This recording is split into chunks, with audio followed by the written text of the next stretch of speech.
Mic check, 1, 2, troubles in the room. We hit record and the vibes go boom. One says deep thoughts, the other says no. Now we're arguing if cats can and low. We spill the tea, we spill the wine. Had the stories it goes in half a mind. We laugh, we cry, we overshare too long. Podcast never be now, just double the crutch. Double Trouble Live with twice the mess. Double Trouble Live, no stress, just yes. We got high takes, back breaks, and 0-2. Double Trouble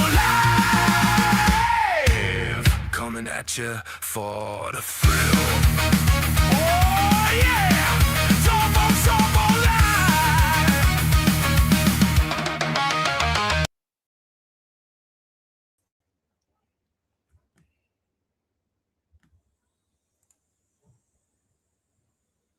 Hello, hello. Welcome to Double Trouble Live. I'm Kieran Thornton here with my co-host and co-gambler for our, what do we call it now? Our GAMBLECAST? It is now called a GAMBLECAST. I thought that was I can't believe we didn't even come up with that. We saw that in an article that somebody else wrote about watching live wagering during the NFL draft. Yeah. And we said, hey, this is exactly what we do. And the DTL crew does. So yeah. GAMBLECAST. GAMBLECAST, live gambling. How you doing, Frank? I'm doing great, man. You must be shot out of a cannon, Kieran. You haven't had attention in 7 days. Oh, well, I had plenty of attention elsewhere that I didn't want it. Unwanted attention. Yeah, I was gonna post this earlier to tell people where we were gonna be on Friday, and Frank was like, "I am not being associated," and retweeting that post, but I'm still gonna stick it up here. I had no objections to that, except your bear bleep. Nobody needs to see that. I was actually gonna put a tattoo on it. Beat Frank. And then a big heart, DTL Crew, on the other cheek. There we go.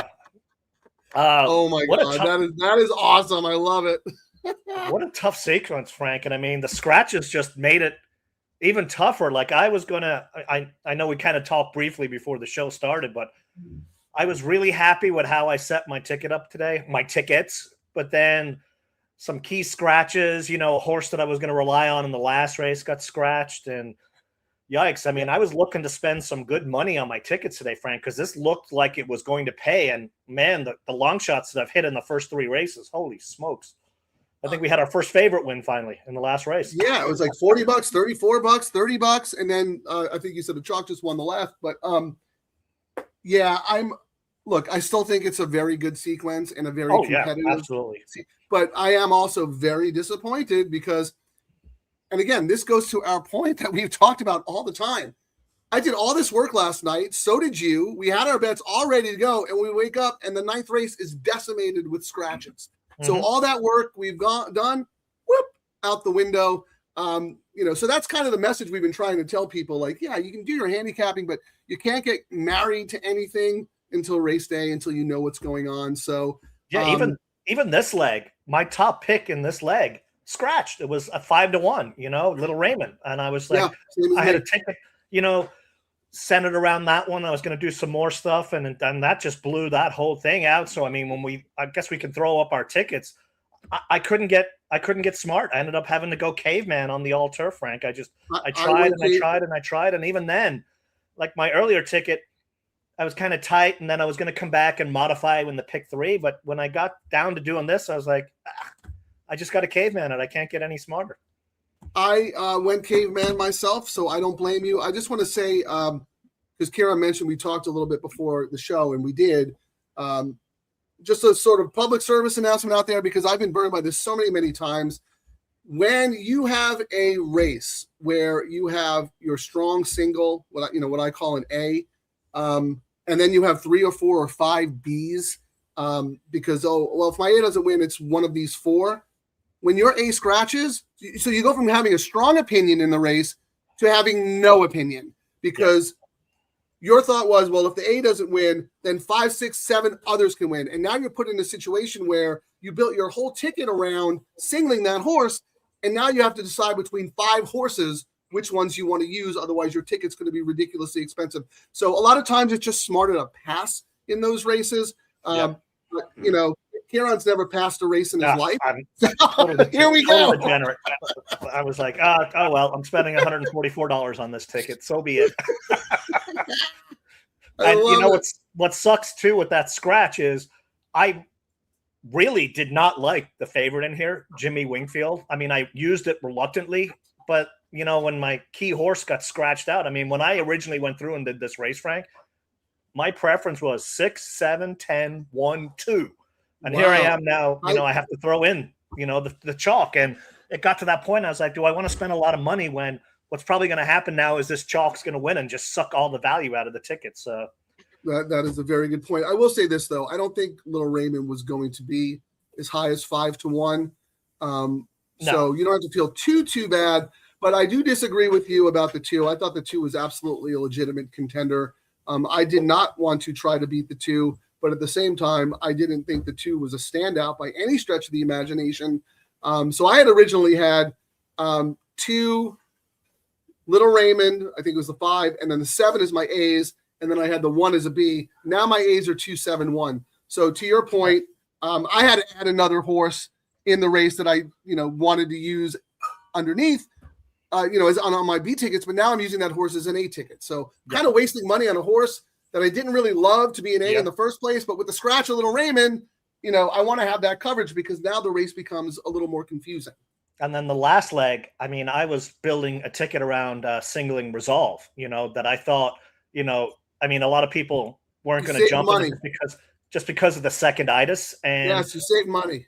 I mean, I probably did save money, but I ended up having to scramble a little because I had tickets, you know, our handicuffing thing, and that kind of got thrown out the window because my also wise guy picks scratched as well. I'm like, oh my God.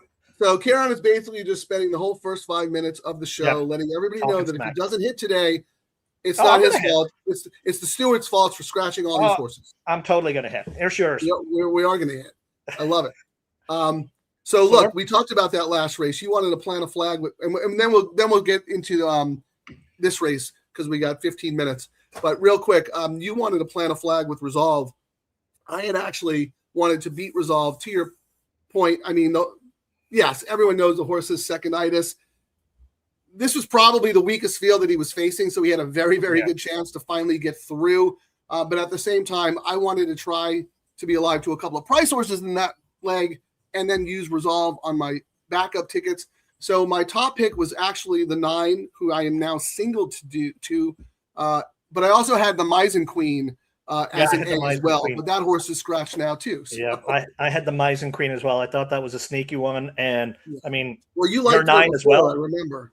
How do you not use Jaramillo second off the layoff, Shipper?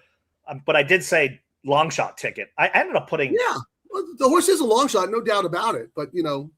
My long shot actually in that race is the 10, Frank, Lavender Love. 1 on dirt, but it's one for me on dirt. I had her that day. A nice price, 5-1. Yeah, I mean, I thought the 10-1 morning line was crazy, and it should be 4-1. So when we had all those scratches out, I was like, you know what? I got to kind of make that one now my top pick in there. Wow. I know the money's probably going to all go on Take Another Card. I mean, I was nothing wrong with the horse, and Fresh perfectly fine. I agree. Stayed with this horse, but it wasn't like I really have to bet that one, you know. Well, Kieran, I'm glad. I'm sorry. Go ahead. Go ahead. No, I was going to say I'm glad you mentioned Lavender Love because as I was looking through when I was redoing my tickets, and I'm scanning through that race, you know, I had originally made Lavender Love an X because I liked other horses, and given the scenario that I was envisioning, I didn't think she had a chance the way the race was carded and filled. But now today, looking at it, I'm going to have to pivot in my later bets. I'm not going to change my all turf because I don't want to spend more money with all these scratches. Yes. But Lavender Love is absolutely sneaky in there. And then that last race, Frank, it's been run 20 times, you know, that equivalent race. The favorite is 2 of 20. 5-1 plus 60% of the time. So it's like a bomb shopper. You know, you go looking for bombs. And I mean, not saying the favorite won't win, but it's another one of those races where we go, that's where we kind of look for a long shot. And that race made sense to look for one. Yeah, I think Take Another Card will end up going favorite, and that horse does not have to win, to your point. But anyway, we should start looking. But DTL Crew, welcome. As you know, The next race, race 6, is kind of a dead race for the show. We will get to all the comments. We will start some new and interesting discussions, some ideas Kieran and I have been kicking around for the show. And we'll have 30 minutes to do it after this race, but we got to get serious here because there's money to be made. So let's look at the pools, the tote, who's favored, who's taking the money, all that good stuff. I mean, Jimmy, 3-2. Yeesh. And I mean, let's look at our favorite, I mean, these pick 5s are probably going to pay huge with the bombs and oh my word. Look at the lowest. They're all covered though. They're all covered. Everything's covered. The lowest is 9,000 to this chalk on the pick 5. Oh, that's that favorite in the previous race. Kind of screwed everything up. I mean, what would have been great if that chalk had gone down because it was the first leg in the pick 6, we would have seen those robots chasing a little bit more in these later sequences. They may still do that as well. They probably spend a lot of money on that. Those are some interesting prices in the first couple of legs today. Well, look, if the 4 or the 5 win, there's only 2 tickets, both at 100, both paying 108, because the total pool was 379, and the 4 and the 5 are playing 108. So that's actually no, that might be 3 tickets, right? Yeah, that's 3 tickets alive to those horses. And you're right, it's only 9,000. I'd be a little disappointed in that. Yeah, that's for those prices. That seems very, very light. The double, the 2 is dominant, 10-20. The 1 looks like the 1 is the second choice, Frank. 6-1 on the board, paying 17.80. Then the 3, which I didn't have at all, 18.40. Wow, every 3 is an X, Kieran. I mean, what did I write for the 3? Nope. No, I stopped doing that. I know. I'm joking. I'm teasing. You got burned once on the nope double. I learned my lesson. I'm still going to write something. I mean, on the last show we did last week, it was because of one of the notes that kept me alive into the last race. Because before I would have had nope, and then I wrote some information, and when there was scratches that happened, I was like, you know what? Now there's enough of a reason to throw that horse in. I just put debut horse with Bayes riding for an 11% stable. I didn't toss it, but I'm shocked it's getting the money it's getting. Anyone out there have any info on the first-time starter? I know Charlie is very good with workouts. McCarthy is very capable with these types. I've seen him and Bayes team up before, but now we have to look at that horse, Kieran, because we were operating under the assumption that we were going to use Little Raymond. Now that Little Raymond is out and we're using the market signals that this horse is extremely live, I might have to pivot and do another, because I'm not spending that much money in my all turf. I can afford to use that horse. And my sneaky pivot horse in this one was the Jaramillo horse for Gaines. It's got no love in the double, no love in the pick 3. The pick 3 is essentially $70 for the 2, $132 for the 1, and everyone's up in the 200. Oh, well, the 3 again. The 3 is the sneaky one. If I'm going to pivot here, Frank, I might have to do something with the 3. That's what I just said. It's getting 5 minutes ago. it's just getting across the pools too much money to ignore, And Bayes is actually, I think he won a race earlier on one of the price horses, so he's starting he's starting to heat up a little, And we talk about when coal jockeys heat up, you want to start jumping on them before everyone else does. I'm just going to call it out loud right now as I type, but my pivot is, I'm just going to add the 3 to that first leg there. So, but I'm going to come back 3 with 11, 4, 2, 8 with 9. So I'm going to use 4 horses in the first leg. In fact, I'm just going to revise that entire ticket, Kieran. So let me take that down. Where is that? I'm going to hide that. And I'm going to edit this to reflect the pivot, absolutely throwing in the 3. That's why we do the show. One of the horses that Kieran and I both really liked was scratched. And this first-time starter is taking money that you would want to see on a live first-time starter. So we'd be stupid to get beat by this horse because we have the info. Absolutely. Yep. I mean, we cannot let this horse beat us. So 16 times 3 is what? 48. 48. So I'm going to put that up on the board. And I almost goofed putting my ticket in, Frank. So, and I've kind of done it before. I was like, why is it not showing the $3 minimum? Because I went off the regular betting menu and not the all turf one. I've actually made that mistake. I've made that mistake a couple of times and did, $3. I was like, oh, this is weird. What did I do wrong? Let's see. That would be a very difficult lesson to learn because if you hit it. All right. So I'm going to also put my pivot Are you going to work on a pivot here, Kieran? But here, right? Yeah, here, my pivot is just going to be 3 with 2, 7, 11 with. I'm trying to decide how much money I want to spend going into the last leg. I think I'll just an ADW be able to embed their platform into our studio, so we can just fire away and show everybody what, instead of having to type it and then place it. Because now I got to place that. I think what I'm going to do on that last leg, Frank, because I mean, there's nothing wrong with the horse that we know is probably going to end up being the dominant chalk, take another card. I'm just going to use 9 and 10 on that last leg. So I'm going to spend another $18 on my ticket. So you're going to use the 9 that I like? I had it on backup tickets, and I didn't. I mean, I liked the 10 on top, so it was like my down the list of horses. But why not? You know, I mean, I'm doing a long shot ticket, so I'm firing away that way. I was going to say that's what I wanted to clarify that, because you're not going to use the horse that's probably going to go off favored. You're going to use the 9, who I also like, and the 10. That could pay. That could pay very nicely. Yeah, I mean, if I'm going to spend a little bit more money on this ticket, I don't want to get $108 pick 3. You know what I mean? I may as well swing and get paid for taking the extra gamble here in this leg. Okay, 11, 4, 2, 8. I almost messed up and used Pavel is appealing in the middle leg of the all turf when I want Kiku ride. So that would have been an expensive mistake. And I'm going to single my 9. So there you go. There's my $48 ticket, just putting it in. And then, you know, if we whiff or if we're wrong, whatever, we can come back and we have the $3 late pick 3 and the $5 late double. And so we were talking about doing something new. This was one of the races. So we've talked about doing more win bets on the show. And so I was actually going to start off on this race, Frank, where I'm going to try and parlay money from each race using win, place, and show bets. So for this race, I'm looking at doing a $15 win on the 7 and the 10, and then coming back and doing a $10 win show on the 7. So I'm going to spend $50, and then the goal for that is whatever winnings I have between all those bets, roll it into the next race and see if I can build up some money. Maybe I'll pay for the late double doing this. Kieran, I'm going to call this the Kieran special parlay.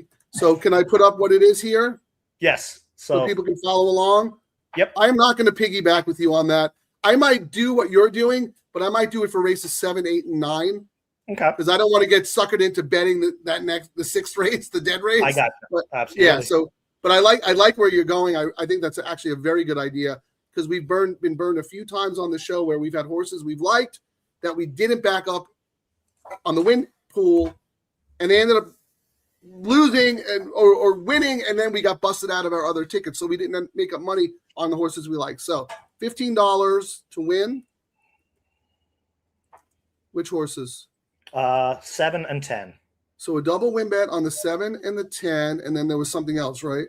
And then I'm going to come back and do a win show on the 7 as well, $10. So I'm spending $50 total in this race. And how much is the win show? Win show is $10. Win show just on the number 7. 10 win / show 7. So that's 30. Yeah, that's $50. $50. Yeah, so I mean, the idea behind this is it's a lower takeout bet, and we've got some other tracks that may not offer the bets that we like to do, Frank, but they do it in the win play show pool. So try. Right. Sorry, but this is very important. You only want to do this at tracks where they cut the CAWs off. Correct. With 2 minutes to post or 1 minute to post. You will not see me doing this at Keeneland or places like that. Absolutely. Right. Because you do not want to bet a 6-to-1 shot who goes off at 7-2. Correct.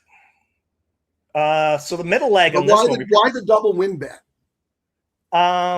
Just I wanted to do 50. It was going to be a 3-horse bet, but the 6 scratched, so I had to kind of modify the bet a little to get to the 50. And I wasn't going to do the favorite in here. And they're both good prices, right? I mean, I'm refreshing. Correct. Yeah, we're looking at so the 7 here is 6-1, and the 10 is 9-1. I'll take both of those. And the reason I'm using this 10 in here, Frank, Ricky for Phil, first time turf, and Phil is 20% for a profit on this move. My notes were and he's on fire. Yeah, must use, and he's starting to. I mean, we've talked about it. Phil was cold. Yeah, Phil's heating up. He's getting ready for the. He's not heating up. He's already hot. Yes. I mean, look at it. I mean, 38% already, and this probably doesn't include yesterday or whatever. But we knew this though. Andy Mathis, we knew he wasn't going to go cold forever. He won 3 races on one day. Yep. Yeah. The middle leg, though, Frank, I really like the horse, but it's scratched. Too bad. Do you have a price in that middle leg that you liked? I mean, I just ended up going the Mathis horse, Goodnight Nelly. I thought Caesar Belmont's riding. They're 0 for 6, but they won on Friday. I thought the distance would be right. And I said, have to use is this trainer will and is starting to heat up. And, simple as that. And you're talking about race 7? Yeah, race 7, Goodnight Nelly, the number 2. And I'm using her, but I mean, look, I have zero opinion in that race. I think if Crystal Clean was drawn inside, I think she has single potential, but because she's not, and let's say she gets a bad trip, I have 4-2 and the 8 as well. And then we kind of mentioned on the other show, I said Caesar Belmont's a jockey to watch. Radar Rob said he really liked him, but and I've mentioned how Phil is using him a lot in the mornings. He's actually the jockey who breezes Gold Phoenix now, Frank. He's breezed them the last. I know. And I told everybody over the summer that I was talking to Derek Lawson, who used to be Pratt's agent, and he told me Caesar Belmont, who is also French, is Pratt 2.0. So we were, but then he was not winning for a very long time. But look what happened. Didn't he win 3 races or 2 races in a day? And he's starting to. And it's one of those things. It's just a matter of getting the right mounts, and now he's starting to get those. His work.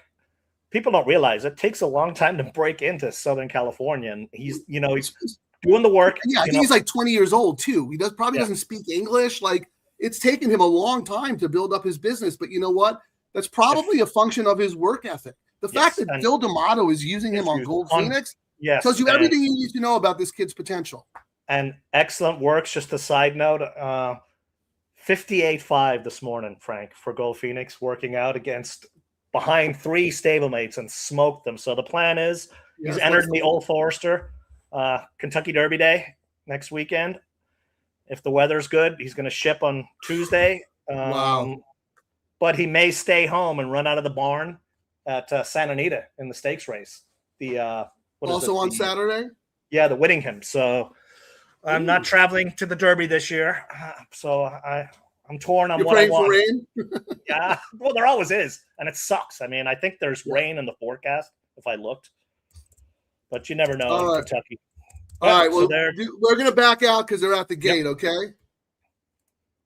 Good luck, everybody. DTL Crew, we're going to get back and get to everyone's comments. We want to know who's alive for what and what we like later on. So stand by. Good luck, everybody.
Favorite got the perfect setup right there, Yep. huh?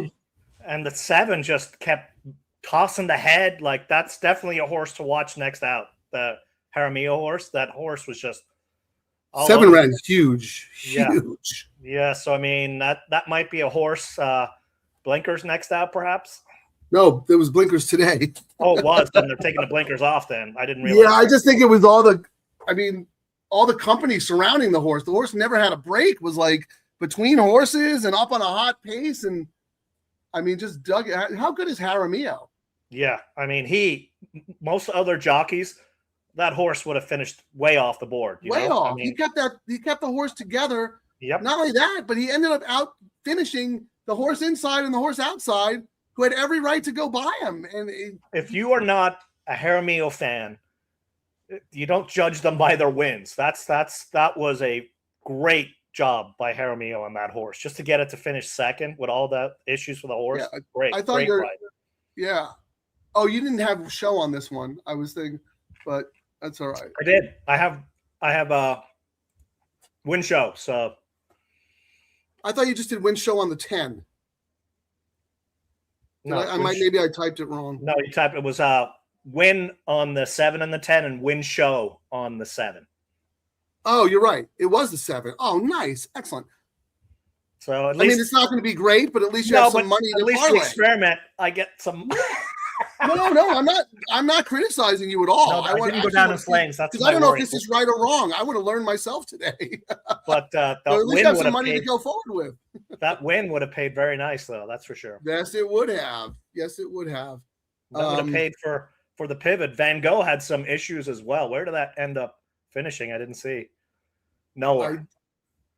I got to go back and watch the replay of this race because there was a lot going on. I don't know why Winkfield was a million miles back. Yep. The 10 got taken out on the turn. Like, I thought the 10 was moving up very nicely, and then whatever happened, all of a sudden it was out at the outer rail. Just got knocked out on the turn. Yeah, that's what I mean. Like, and look, these are. Let's see. Yeah, this was a 6 furlong race. Not that these are young horses, because there are some older horses in here, but they're lightly raced. So there was a lot going on there. Bumping, 4 horses, dueling. You're going to get some good trips out of that race. So something to pay attention to. Well, I got $21 back for my $50 spend, but at least I got $21.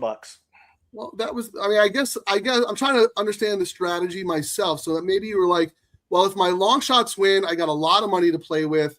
Correct. If one of them just shows, I get some money back that I can just reinvest again. Yeah, and it's one of those things I've kind of done on some of those small tournaments I've been playing, and I've had pretty good success where, I did a minimum bet, and it was the show money that kept me alive, and then I made a big move because I had some ammo because I was doing that. So I figured, give it a whirl here on the show. Yeah. Maybe it should have been win place, but the price was good enough where it got me out. I mean, it paid $4.20 for the show, which is not too shabby. Yeah, maybe. I don't know. Actually, I mean, I'm not always going to do win show. There might be times where I'll do just win. Maybe I'll just do place. Right. So that's playing around with an idea. And, the DTL Crew can chime in as well and say, hey, dumb, don't do it that way. Yeah. I mean, we're always trying to find new strategies and get an edge. But traditionally people do a show parlay. Everybody kicks in $10 and you try to run that show parlay through the whole card. Mm-hmm. And that's just a fun community type thing that, friends do at the track or whatever. Kieran's used a little bit of the win show wager as part of his tournament strategy. So look, is there a way to combine the two things? I don't know. I really don't, but I think it's kind of fun. I think though, if you're doing it, you probably do want to include show because you don't want to get busted out of your parlay, right? Correct. Yes.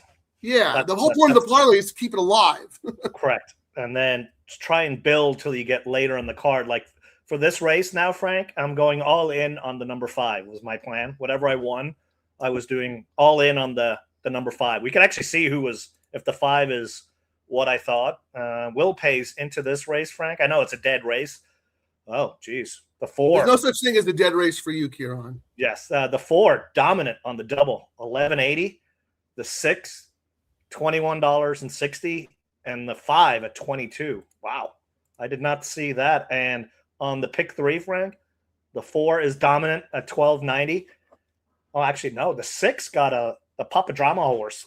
Got a lot of play on both pools. And the horse that I thought would be a single, the 5, is kind of deadish. It's third in the betting, but not where I would have thought that horse would be. Might have to reevaluate my plan. But then again, yeah, why don't you start thinking about that and how you want to do it? And I'll go through my favorite part of the show and Kieran's least favorite part of the show. Can I get to the comments, or you want to? No, you can take over now. You have my permission. Thanks, boss. This is where me and Mark Gelding take over the show. All right, DTL Crew, welcome back. Next week, big week coming up. All right, Jay, our friend Jay, I love this. He gets $3.50 beers in Nebraska, and now he's eating homemade peanut butter cookies. Jay is living his best life. Yep. Kieran, we might have to have a special DTL gathering at some point so Jay can bring these homemade peanut butter cookies. There we go. And we can taste them. Our man Steve-O. How good was Steve-O last week when he joined us? Love having him on the show. And Steve-O, good job with the winner at Hawthorne Park, the one that I didn't bet that day. You gave out 2 horses. I somehow forgot about the second one and bet the first one who lost. Yep, Scatoni. Who ran second was still good, and then you come back with a $17 winner. So congrats, man. Always great seeing you. Our man Jeff, good afternoon, guys. Welcome back. Miss you badly Friday. Oh, yeah, Kieran, been there, done that too many times. Yeah. If they switched it around and the prep was 10 seconds and the anesthesia drugs they gave you was a whole day, it would be the greatest procedure in the world. Yep. I must say I was a little nervous about this one because I'm on the 3-year plan. The last time I did it, yeah, I had to cut out 7 polyps, so I'm on the 3-year plan. But this time around, 1 micro one. So they're like, all right, you can go back to the 5. I was like, yeah, no, I'm going to keep doing the 3. Yeah, keep doing the 3. They're like, keep doing what you're doing. Yep. You're like, well, every Friday and Sunday I do a GAMBLECAST, and all I do is drink for 3 hours, drink and gamble for 3 hours straight. But like they say, that's one of the most curable cancers. You just have to catch it. So, I mean, we have a good friend who ended up having it. So, I mean, it's a little inconvenience for a couple of days. That's it. Kieran with the public service announcement. Yeah. And like, what better demographic than, most of the people who watch and listen to this show. Yeah. It's absolutely something that everybody should do, must do. Yeah. I mean, I had Mark who found bad stuff and had to go through some stuff. Yeah. Mark helped me out on Thursday. Is this enough, boss?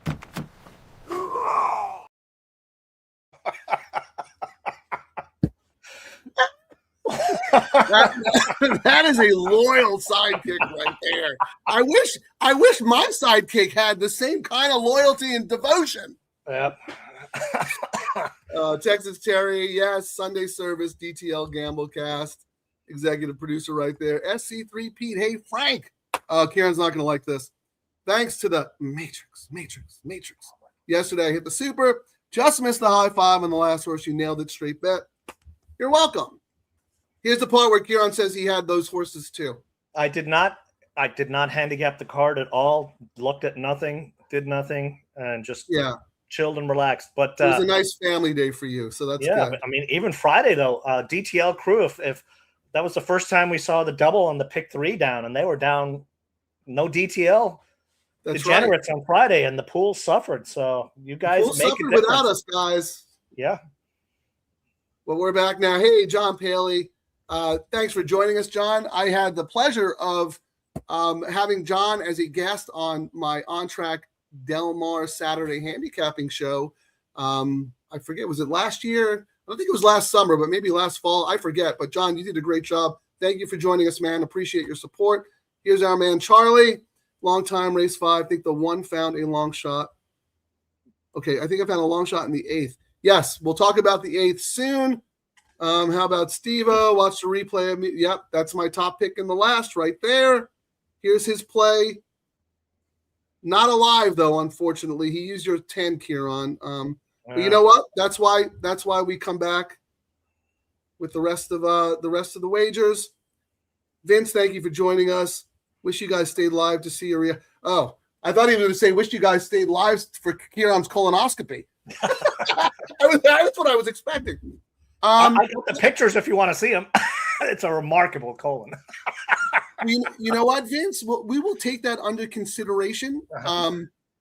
Maybe we'll do a poll later, Kieran, because we like to give everyone their own time to watch the race because, we're not the only ones who have money on it. And I don't know if we're rooting for a horse that someone else has and doesn't have and gets beat by a nose.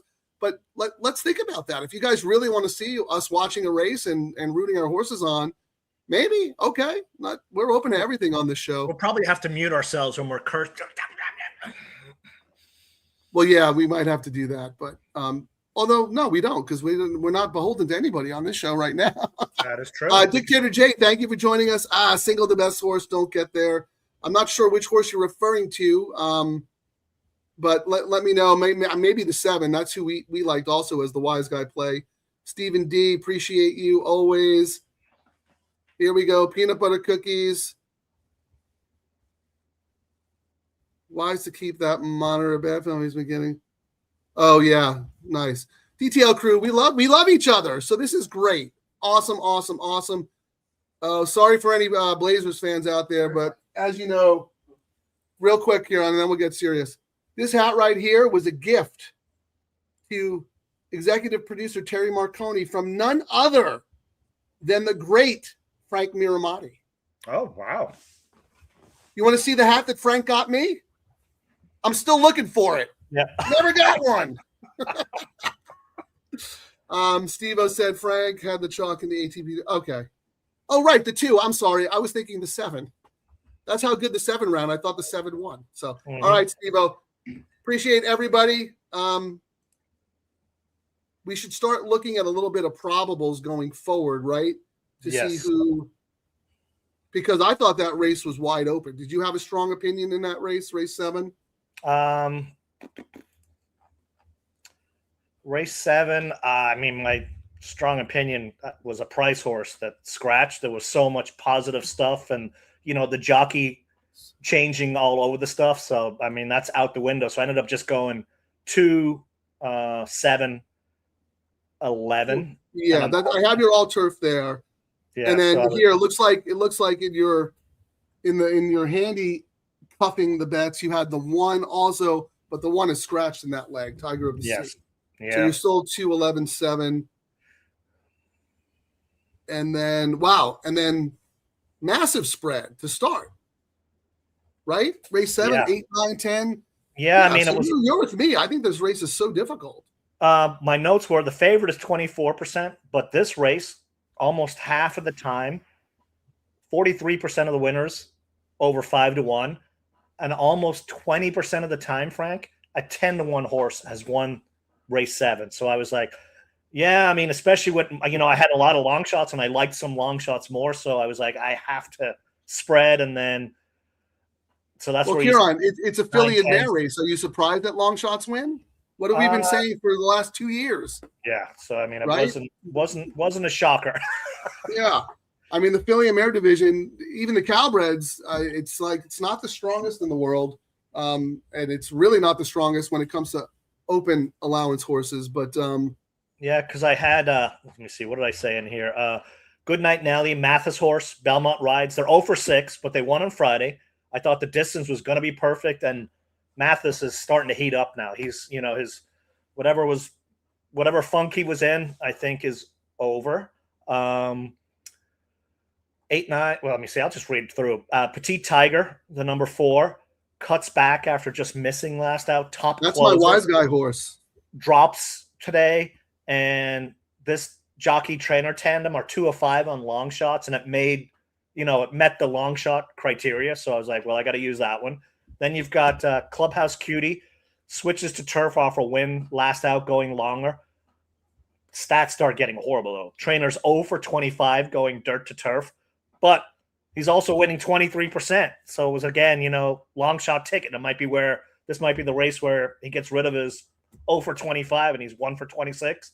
Then you got Idisa, the Frazier for Phil, drops off a win and protected, and those two are winning 29%. Then we've got Kilcaride, JJ for Lewis, trainers are horrible, 8%, off a break.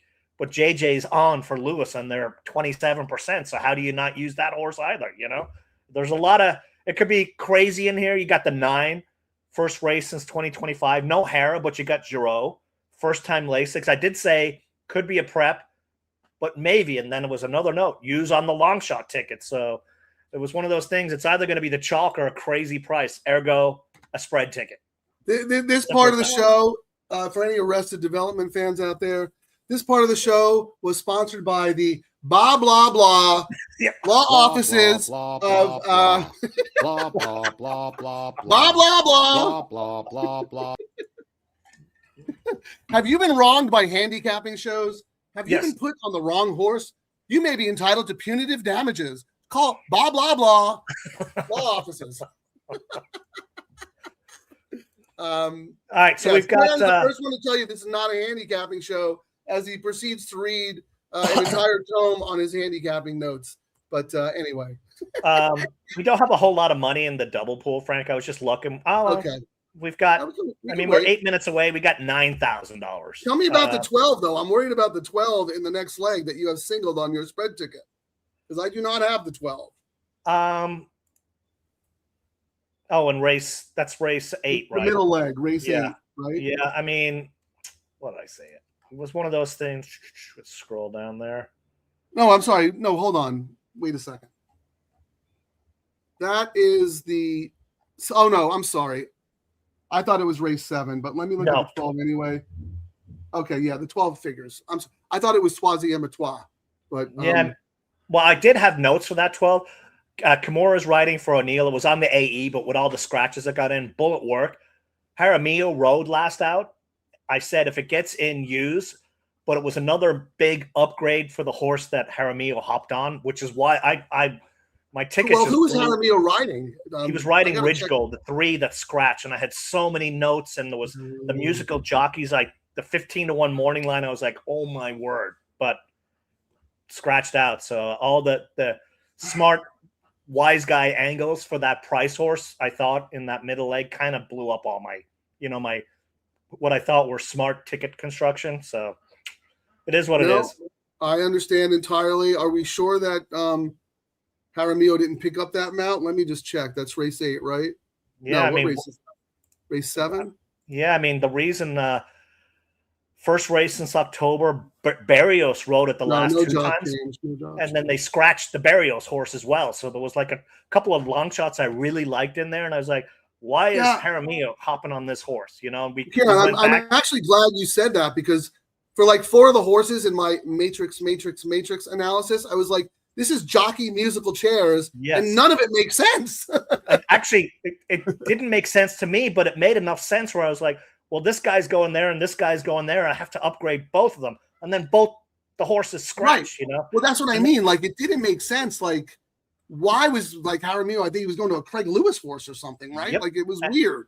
Yep. And it was and the trainer is like horrible stats, maidens. But as we've talked about on the show, Jaramillo, fantastic jockey. It's his jockey agent who's the handicapper and putting him on these horses. So the handicapper of handicappers saw a reason. I mean, we're talking about a scratched horse, but yeah, the musical chairs there was very interesting, needless to say. No, that is wild. I'm going to have to pivot and use that 12 in my late pick 3. Do we want to try to set up a poll for the late double, or like what? We can now put polls in our show. We don't know how it works. We thought we might try it to come up with a proper DTL community bet where we're using, the horses that everybody likes the most. So I think what we would have to do, Kieran, is like you pick 2 horses in race 8, I pick 2 horses in race 9, and then we let the DTL crew vote, and then we'll take the top 2 vote getters and just play a double using those horses. And then maybe we could do some other stuff as well. But yeah, we have to be live to do it, so we don't know if it works or what it's going to look like. It could be a total bust. But yeah, we couldn't test run this while just in the studio. We got 6 minutes. You want to mess around with it? We could just So try race 8. You can only do 4 entries, right? 4. Yes. Okay. So race 8, I was looking at using. Let me see. Yeah, that's a tough race. Yeah. I have 1, 7, 6, 11. Wow, I went 12, 5, 6, but then I have backup tickets where I went 1, 2, 11. So well, yeah, I have your 12 and 5 as my B's. But I'm gonna I say, think we should take the 1 and the 7 and your 12 and 5 and put them up as my top 2 and your top 2. All right. Right? I mean, yep. Let's get there. Let me see how I do this. So Frank, we're just gonna say the numbers, right? You want to use? I'm gonna use 12 and 5. So make sure it's race 8. Race 8. And we want to vote on the 1, 5, 7, 12 in that order, who they like best. Okay. I can give you the horses' names. It might be easier with the names as well. It's up to you. Well, let's just hang on. Let me just 1, 5. While you're doing that, I'll start looking at the probable pools because we got 5 minutes now. So we wanted to use 1, 5, 7, 12, correct? Right, Frank? Correct. Yes. All right. Race. So, guys, in the next leg, it looks like the 7. So that would be, we're talking about race 7. There it is, Frank. I don't know how they're going to vote on it, though, so that'll be interesting. I don't know where they even click on it. Can you click on it to vote? I guess we're going to find out. Yeah, that would be very weird if, only you and I can vote? I have no idea how this works. Well, I guess we'll find. We won't waste time on race 9 until we know how this works. Yes. That would be really silly. Yeah, why have a poll that you can't vote on? That makes no sense. Can anyone click on it? And then we'll move on and look at the probables. We're 2 minutes out. Yeah, anyone in the DTL crew out there, executive producer, Texas Terry, you want to help us figure this out? If you have any insight as to what you're seeing on YouTube or on X. It doesn't pop. Hold on, Kieran. You talk. All right. I was just going to say I'm going to spend. I've got $21 for my parlay. I'm going to do a $10 win place on my Jaramillo horse in here, number 5. So I spent 20 Yeah, bucks. Terry said she doesn't really know what's happening. All right. It doesn't. Oh, see, yeah, it should show up in the chat. But it doesn't. Okay. What about the comments? Does it show up in the comments? I don't see it in the comments either. No, underneath. If you're watching on YouTube, maybe there's a section for polls, on the YouTube interface. Yeah, Cat ate my form. Thank you for joining us. Can't either. What's happening, dudes? It's all good. Thank you for joining us. Always nice to see you. Charlie, race 8. I think the 8 is a single at 8-1. All right. I'm looking. See 8. What did I say? We'll get to that 8. Yeah, Pantages, but Hanson horse, turf to dirt. My notes were simply, I cannot bet them all. So I mean, I didn't discount it. I was just like, I liked other ones more, but maybe that's one where we pivot on the double. I'm sorry, but Chris says it displayed, and it says telling us to enter in the chat. You enter it. So you guys put the numbers in, and then we have to manually count them. That would be really. No, that's silly. All right. I would say that's a job for Mark Gelding, but he doesn't have enough fingers and toes to count. He can't even. He was doing the Derby draw, and he thinks 9 is 6 and 6 is 9. So what can we say? All right. Well, you know what? Let's shelve that for a little bit. I don't want people wasting mental energy when there's money to be made. But real quick at so the favorite of this leg is the 4, and it looks like you already say this, Keelan, 7, 2, 7, 11, 2, 12 in the next leg. Yeah, in the next leg, yeah. 2, and that's 7, 11. That's funny. I don't think. Let me see. Looking at the 4, the 7 is. The 11 is $20 from the 4. The 7 is $21 to the 4, Frank. And that looks like it's the 2 lowest double pays are this chalk. And then my 5 to the 7 is 28. And my 5 to the 11 is 31. So on that, I'm trying to see if there's anything sneaky out there. The 5 to the 11, 31. Yeah, I mean, the 7 3-2 morning line, 7-2. That's very cold. You know, the Papadrama horse. And that one into the next leg, the 6 into the 7. Yeah, this 6 is really, you know, the morning line favorite at 3-2, Frank, dead across on all the bets. No one believes in this 6 here. Yeah, it looks like one of our friends here, Guillermo, he likes the 3, Donde Esta F. The other O'Neill, Right. yeah? Yeah, Mama. And The that Hefe one- is right here. If anybody wants to know Donde Esta Hefe, you're looking at him. He's right here. I hope Hefe means what I think it means. The chief, boss. All right, let's see. Actually, the Hefe is right there. That's Terry.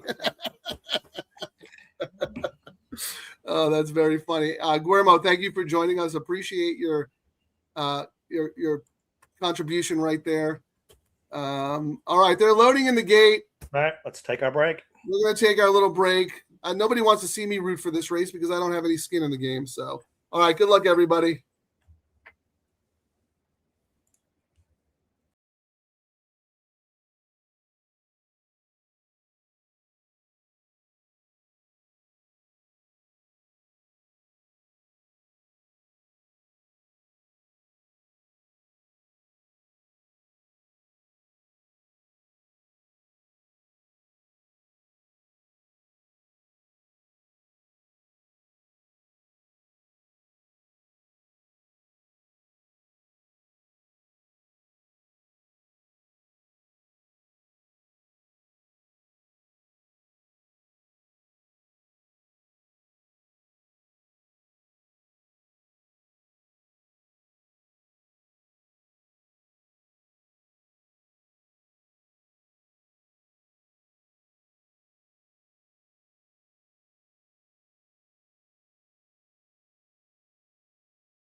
Yeah, the O'Neill, nothing.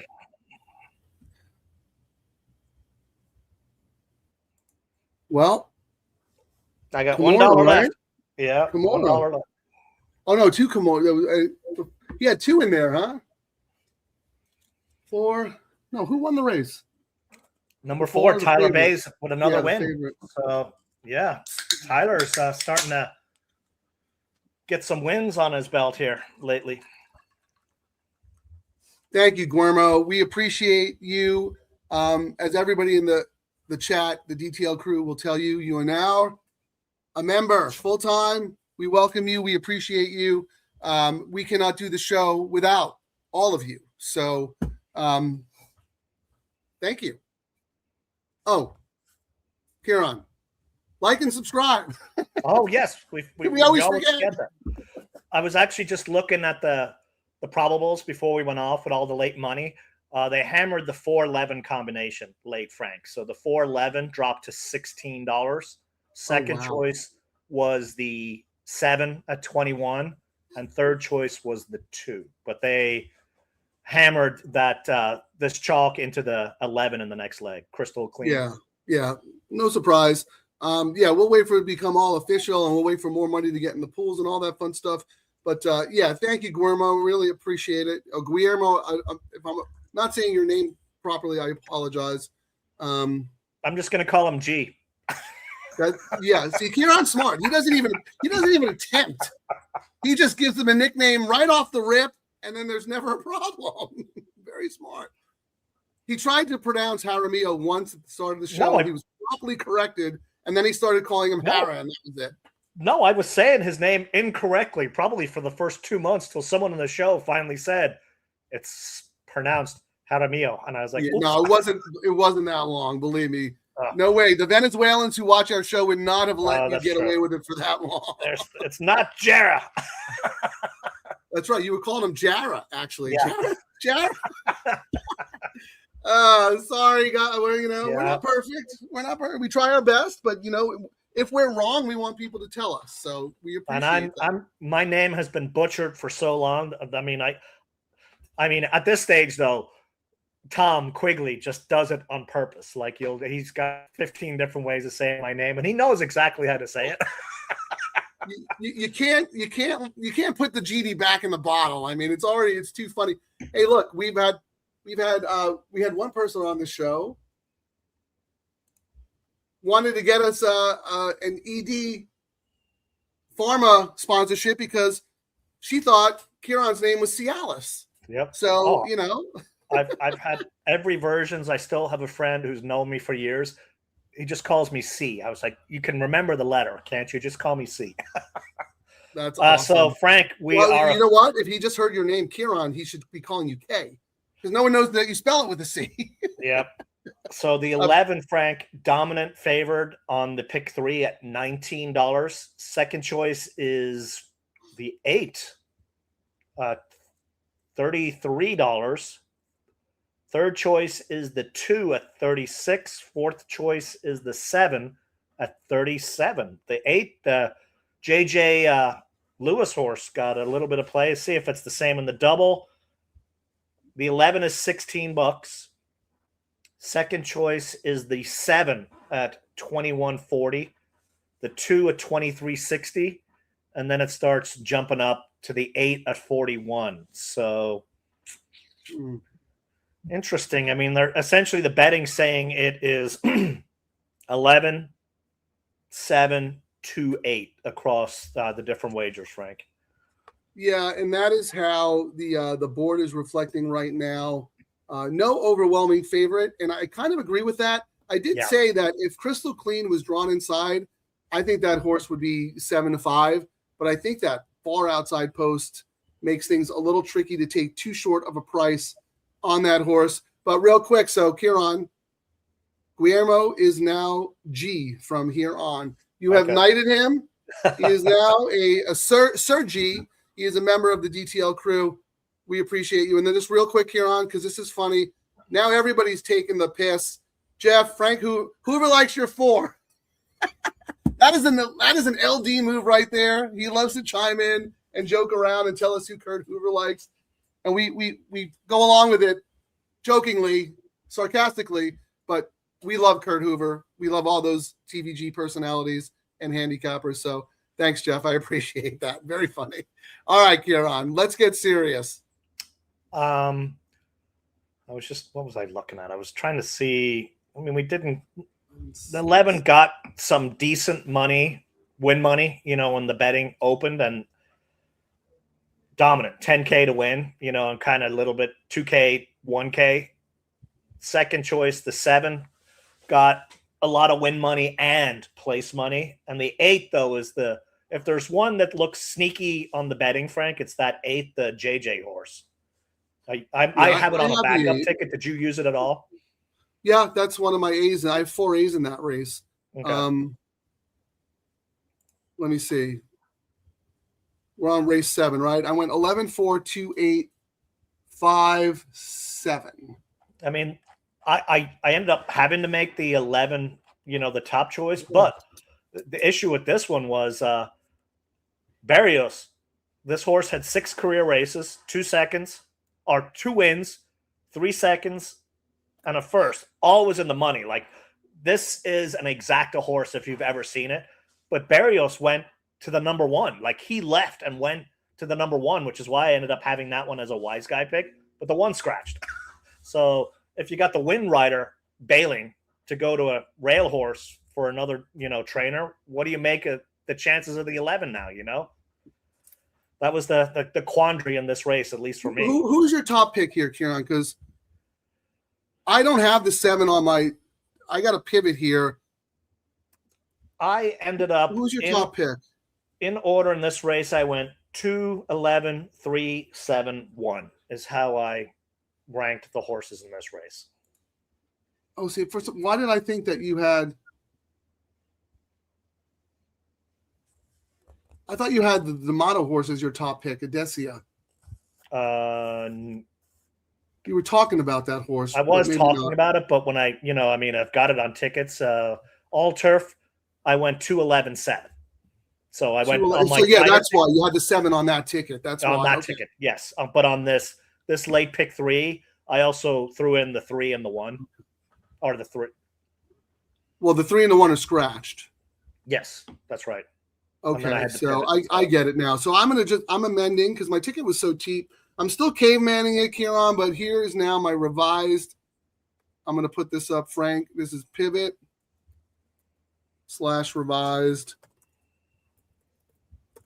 I am adding the 5 and the 7 to this leg because I think this is such a difficult. Yes. So look at that. 11, 4, 2, 8, 5, 7. And let me put this in the chat. Yeah, I've got, my tight ticket that's 108. I think let me see if I have it in there. Make sure I have the correct all turf, Kieran, pick 3, show. So I've got a spready ticket, and then I've come back with all my other price horses, and I had to take a stand in the next leg because I did not want to spend $200, even though this could potentially be a big paying pick 3 today, Frank.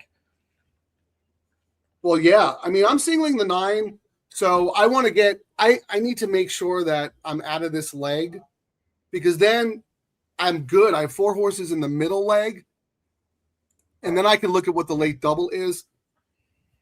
Because if the 9 wins and I'm not alive to the 9 on a ticket, whether it's the all turf, the late pick 3, or the double, I messed up. So here's my pivot, guys. This leg 11, 4, 2, 8, 5, 7 with 1, 7, 6, 11 with 9. It's actually not a pivot, Kieran. It's just a revised late pick 3 because it hasn't gone off yet. So and I think we essentially have the same horses between my 2 spread tickets. So I'm just spread. I've got your horse on that first ticket, and then my backup ticket with all the crazy price horses. I took a stand with the 12, and I took a stand with the horse I think is going to be the robot choice in the last leg, the 2, and then my long shot in the last leg, the 10. So here I was thinking that I have the largest spread in the history of the show. And then I look at Kieran, 2, 11, 7, 1, 8, 9, 10, 12, 5, 4. So one of us should be getting out of this leg alive, at least in the late pick 3. In the all turf, you have, like you said, 2, 11, 7. Yep. And my all turf is. So I don't have your 7. I guess I should look at that 7. Oh, in my all turf. I use it in the late pick 3 though. So, okay. Yeah. I mean, I think we're pretty covered. Yeah. I mean, Adesia in here, we've already talked about it. Phil's, on Fuego right now. This horse, you got to bet him. Fresh Shoes 29% for him. The horse is protected, et cetera, et cetera, et cetera. And we're back to that period where toss a Phil horse at your detriment. If you can afford to toss his horses in there, you better put them in, essentially. Yeah. Jeff is mentioning, and we did talk about this earlier. The 1 is scratched in race 7. I changed that on all my tickets, but Kieran never changes his because he just lets it go anyway. He's not going to amend anything. So yes, in Kieran's, not the all turf, in Kieran's late pick 3, that 1 there, 2, 11, 7, 1, the 1 is out. So you're saving money You're actually saving money. But yes, thank you, Jay, for pointing that out. Kieran has said many times on the show, late scratch, early scratch, doesn't matter. Once my bets are in, that's it. I don't care. Yeah, and then I'll adjust, when we get to see will pays and whatnot. And then I can go, oh, this pay is I'll get a refund. It's just something I've done being lazy over the years, at least now doing this show. When we're live and looking at the stuff, we pivot and we adapt like we did in that first leg, Frank. That number 3, the first time starter, we had to do a pivot bet just because it was getting so much money, And we'll see when we get to the next leg. The double may tell us which horse is correct in the last leg, and we might adjust based on what that. I mean, the 11 here made total sense as a potential single, but the big question mark was, why would Barrios, who's ridden every single race on this horse, leave for another horse? Yeah.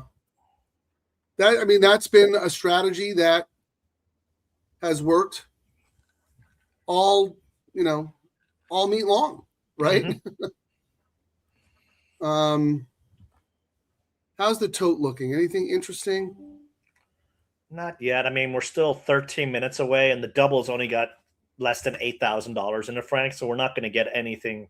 Looking forward off of this 11 into the next leg, it's saying 11-12 is $34, 11-5 is 43, 11-6 is 47, 11-7 is 53, and 11-1 is 85. So going off this 11, Frank, they're saying it's in the next leg, it's between the horses 1, 5, 6, 7, 11, 12. It's all over them. Yeah, I was going to say no one's dominant, right? No one is dominant at all. That's how tough it is. I'm telling you, it's crazy. This real quick. Oh, go ahead. I was going to say this sequence should pay well, even if we get like a couple. Even if 2 of the legs are a chalk. I think there's enough. They've got to spread enough that it's probably still going to pay decent. Now, I got to bring this up. We might have to set up a poll for this once we figure it out. Jeff, I love you. You're a loyal member of the DTL crew. We all know that Frank likes to brag about his matrix. So here's Jeff's comment. Hoover won me the double last night, added his 8 on the last leg, the winner. His 8? You mean my 8, right? Is that who you're talking about? Look at that matrix right up right there. Look at that. Horse went off at 9-2 and 1. We might have to put Jeff in timeout there. I don't know, man. Yeah. Anyway, no, I'm just kidding. Actually, I love Kurt Hoover. He's I learned so much from him when I first moved out here from California. But I got to stick up for myself as well. I did have the 8. I gave it out on Gino's show on Friday. I gave it out in the Matrix. Kieran would have had it too, but he just wasn't playing yesterday because he was, doing more important stuff with his family. So yeah, we got the last one, an 18-year-old birthday yesterday, so we had to go celebrate. Oh, he's a man. Yeah. Wow. Well, that means is my car insurance is about to double. Yeah. And then the college tuition probably not too far around the corner. Yeah. So that's it, DTL crew. We got to make Kieran some money here, man. Yeah. And I only have $1. I only have $1 left in my win show parlay thing went down in flames. So I'm trying to decide what I use my $1 for. I guess I might have to do a $1 exacta. That's what it's 2 over 11. That it's paying $18. So here we go. That's what I'm going to use. Spend my $1, Frank. I was going to say, Kieran, I will let you borrow $1 so you could start it up again with a $2 win bet on somebody. No, I'm gonna stick to it, and then we'll start again next show. It's just something different. I was thinking we could try, and we kind of talked as well.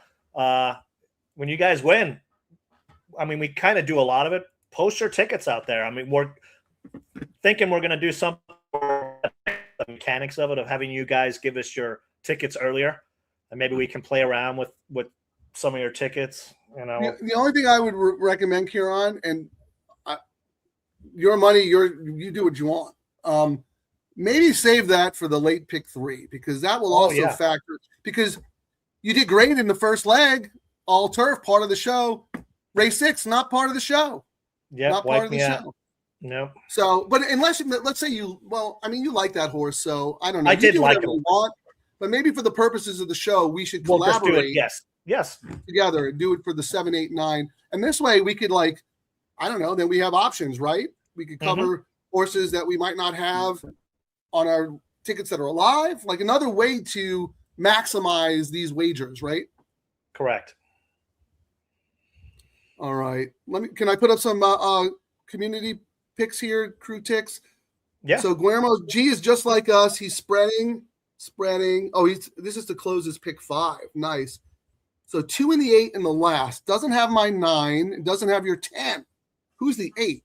I don't think either one of us. In the last leg, it is.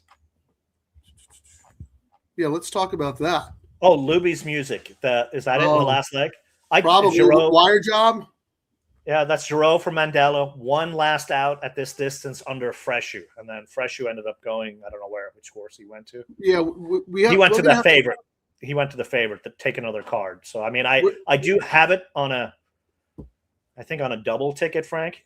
I do. Yeah, I'll have it on a double ticket. You know, it was one of those things I did.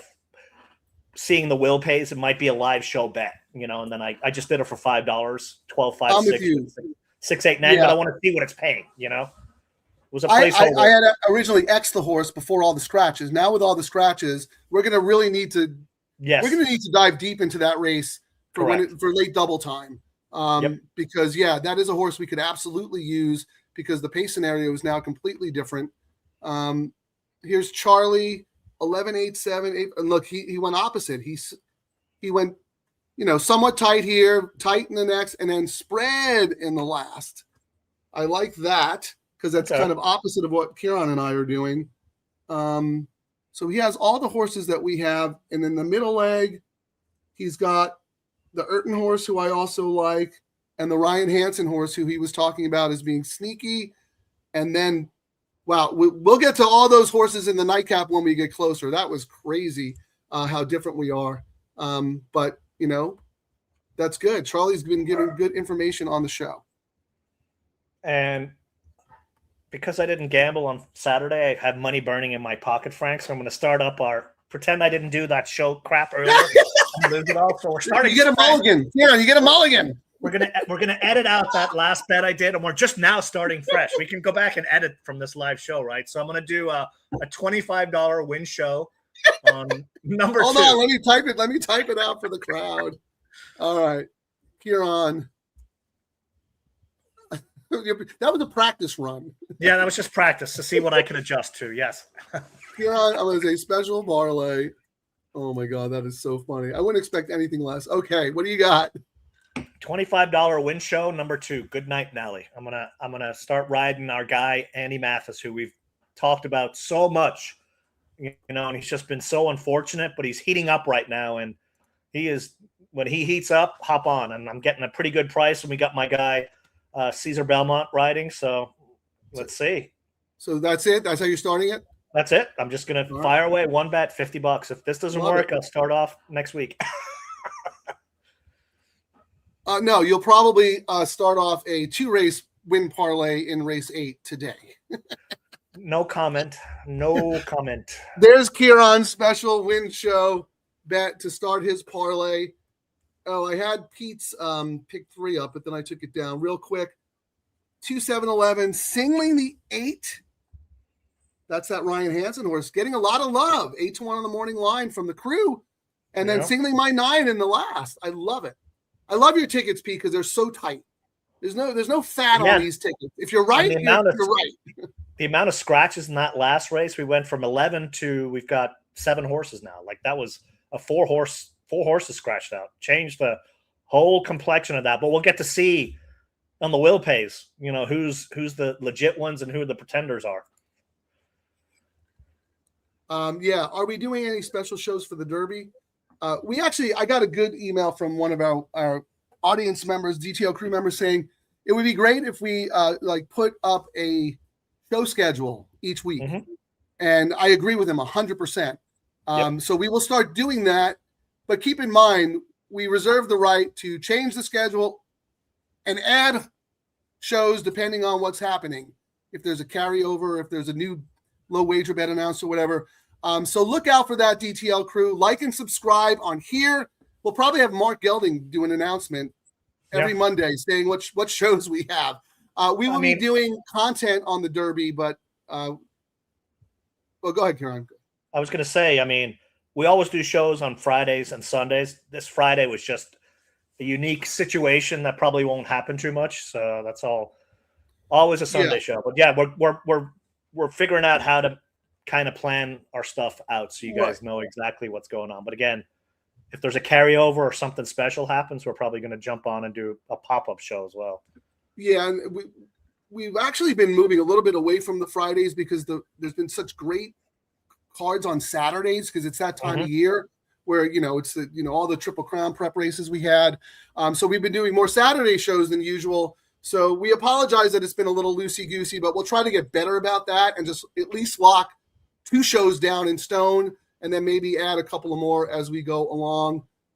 Let me know when we got to cut this off here on minutes to post. But I used to go to Santa Anita a lot, haven't gone as much, but Kieran's up there quite frequently because, he has Gold Phoenix. So Kieran will never say no to a beer. So he'll be up there. Oh, yes. Are you there today? He'll be there in an hour and 30 minutes. I can't even drive that fast. Just kidding. Anyway, here we go. LD letting us know who everybody else likes. Who do you like, LD? Let's hear that. That's also Kieran's top pick, number 2, Nelly. I have her on my wagers as well. Anything funny going on in the pools here late? Doesn't look like it.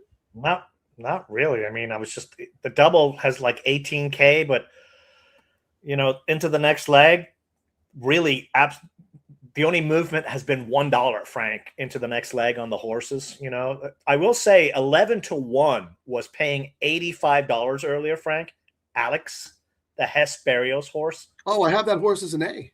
And it's now down to 11-1 is now paying 56. So that is the biggest movement of the horses I've seen. So that one in that next leg. One's taking money, you're saying? Yes, on the double, correct. Yeah. And I had that one. I've got it on a backup ticket. I mean, I did use it. I think not on my pick 3 though. I did not use it on my pick 3. I might have to do a pivot here just to cover that one, Frank, just because it's getting some money. It's going to be a tight. I'm just going to do 2-11. I'm not typing this because I'm putting in a late bet myself here. With the 1. I realized that I added the 5 and the 7 to the show, but I didn't actually bet the 5 and the 7. So kind of need to do that, right? How much time we got? Are we looking all right here? 1-7. Yeah, I'm just gonna. My pivot's just gonna be 2-7-11 with the 1 with the 2 in the last leg. Just because so you're gonna take another card. Yeah, because I mean, this is a price horse, and supposedly it's 8-1 on the other one. I don't want to spend a whole lot of money and price myself out of ending the day green, Frank, doing too much stupid nonsense. Right. Okay. No, I get it. But that 8 that was the biggest drop, from when we looked earlier. And it's now down to $50, Frank. That the 1 is very live in this next race, just on how and it's taking late multi-race money. Yeah. Yes. So that one is a what is the horse in the win pool? In the win pool. Oh no, because it's the next leg. It's the next leg. No. Sorry. But yeah, it right now looking from the 11 into the 1 is $51, 11 into the 5 is $52, 11 into the 7 is $51, 11 into the 6 is $39, 11 into the 12 is $36. So they're saying the betting in the next leg, Frank, is between the 6 and the 12 will vie for favoritism, but then it's a spread with all the other horses. Right, they're at the gate. I made a win bet on the 4 because we talked about not getting shut out with horses, not making money on price horses that you love. So yeah, number 4, my wise guy horse. All right.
Congratulations, congratulations, congratulations, congratulations. The journey's long, but you have won. Your brightest days have just begun. With every step. Not too shabby. 19-1 there, Frank.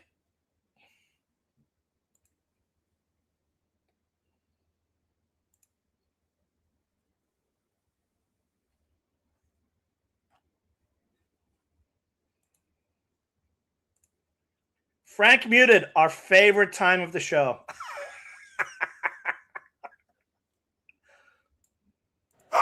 Our favorite time of the show, Frank silence.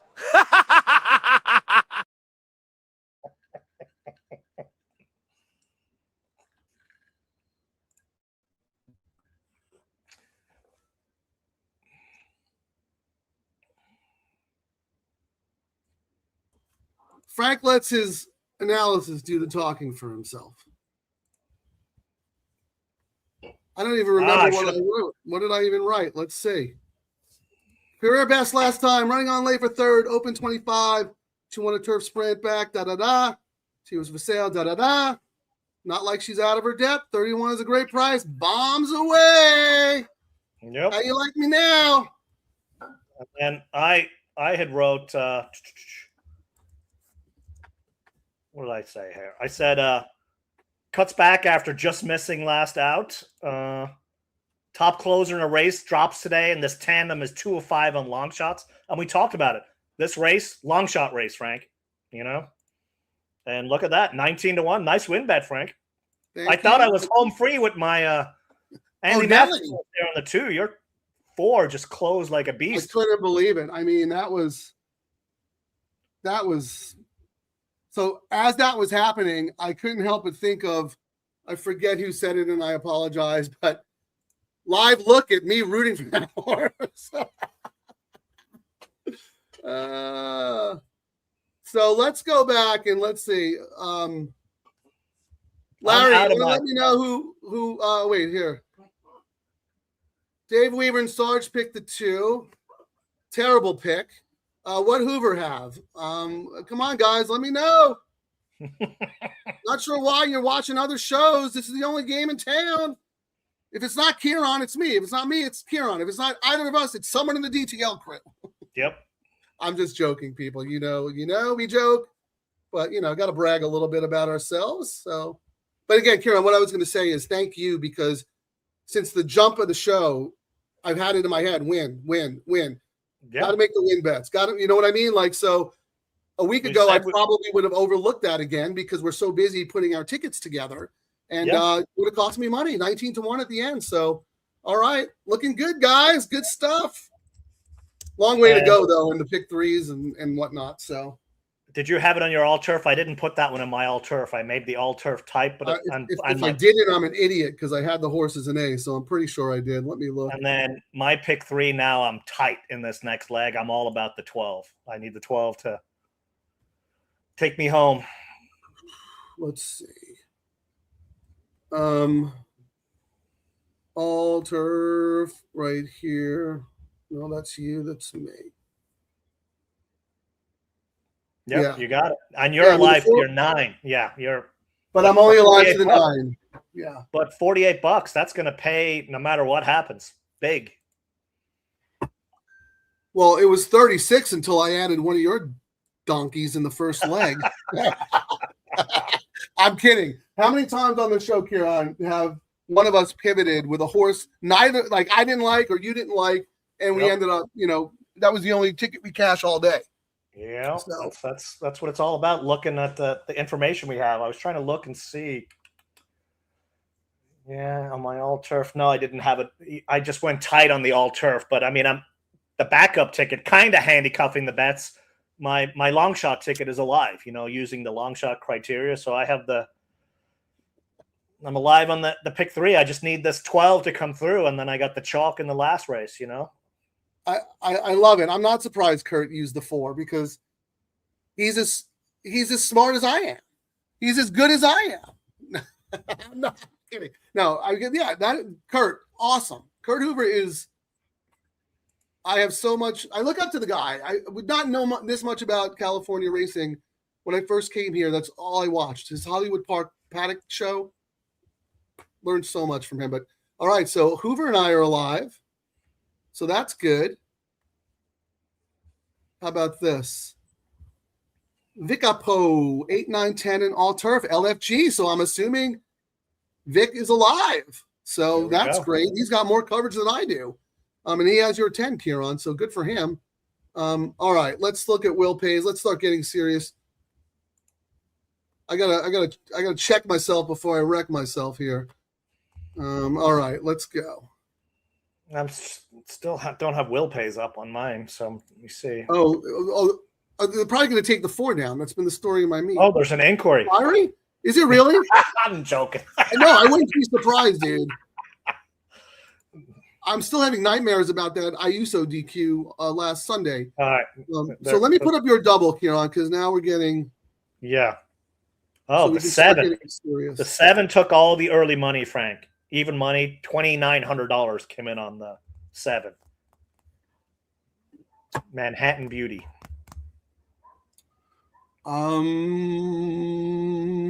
Baltus Belmont. And Frank, on the double, the 7 is the lowest paying horse at $242. So this is race double, 8 we're talking about, right? Yes, correct. So race 8 right now, 7's paying $242 on the double. Next highest is the 5 at $294. Then we're looking at the 12 at $342, the 1 at $461, and then it starts going up. Let's see the pick 3. Pick 3, the favorite on the pick 3 tree, Frank, is number 5, the Jaramillo horse, $493. Right. Then the 12 at $523, the 6 at $788, and the 7 again at $820. So the 7 is the one that got more sneaky money than we thought it was going to be the 1, based on the doubles. But did you use the 7 at all in this race? Yeah, I have again, Karen. Like I said, I mean, I didn't have super strong opinions in this race, so I have 4 A's, and that's not usually my style. I very rarely use that many A's because I like to be targeted. My A's are the 1, the 6, the 7, and the 11. Yeah, I mean, my notes for this 7 drops multiple classes for Baltus with a sharp claim bait workout. This horse cost $180,000, Frank, and I think this is what, a 20K claimer. Yeah, that's oofa. I was like, this horse is either gonna win when the gates open or be catching an Uber to finish the race. So that's why I ended up not using it. And I thought Baltus is kind of cold, 10%. Very unfortunate. He's another one of those trainers. His horses keep finishing 2nd, 3rd, 4th a lot, you know? Yeah, I'm going to start. Whenever Kieran asks me what my notes are, I'm just going to start cutting and pasting and putting them in the community chat because he ends up answering his own question about what his notes are. So, you know, there you go. So if you want to know what I liked about it, or you can just go to the Matrix, santanita.com, the expert page. You can find Kieran on there too, but you have to like scroll. You got to scroll deep. Like there's still people who passed away who are on that, who are ahead of Kieran. So you got to really, really dig deep to find his picks. That is true. It's way down there. But no, here, Kieran, look, I got that. I'm happy with the win bet. I'm happy with where I am in the all turf. I'm happy with the way I started the late pick 3, but this is a tough race for me, and I have to really start thinking about double strategy because all of my eggs are in the 9s basket, right? Yeah. So, I'm concerned about the 2. Also in this leg here, Kieran, because a bunch of the DTL crew members mentioned the 8 horse, Pantages. I do not have that horse. I don't believe. It's not getting a whole lot of love, but yeah. I'm shocked that the 12 is at 10-1. Like, I mean, we don't have a whole lot of money in the pool, but the money that is coming in on the 7 and the 6 and the 5 is where all the money's coming in. Well, I absolutely, have to play a double 8 to the 9 because a lot of people like the 8 here. I don't have the 8, so I want coverage to my 9. Let me ask you, Kieran, and to the DTL crew, because I want to this is not really a hedge, it's like a half hedge, but more of a pivot.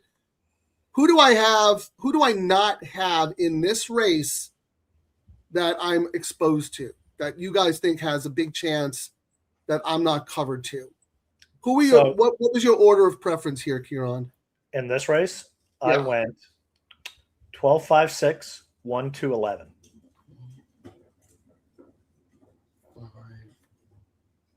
6, 1, 2, 11. So I don't have. And we 12. Actually have we have big money in the double pool already, Frank. We're 16 minutes out. We already have 53,000 in this double pool. 56 now. And the 7 into the 2 in the next leg, Frank, is paying 68. So it's saying the prices in the next leg, 7 to the 2 is 68.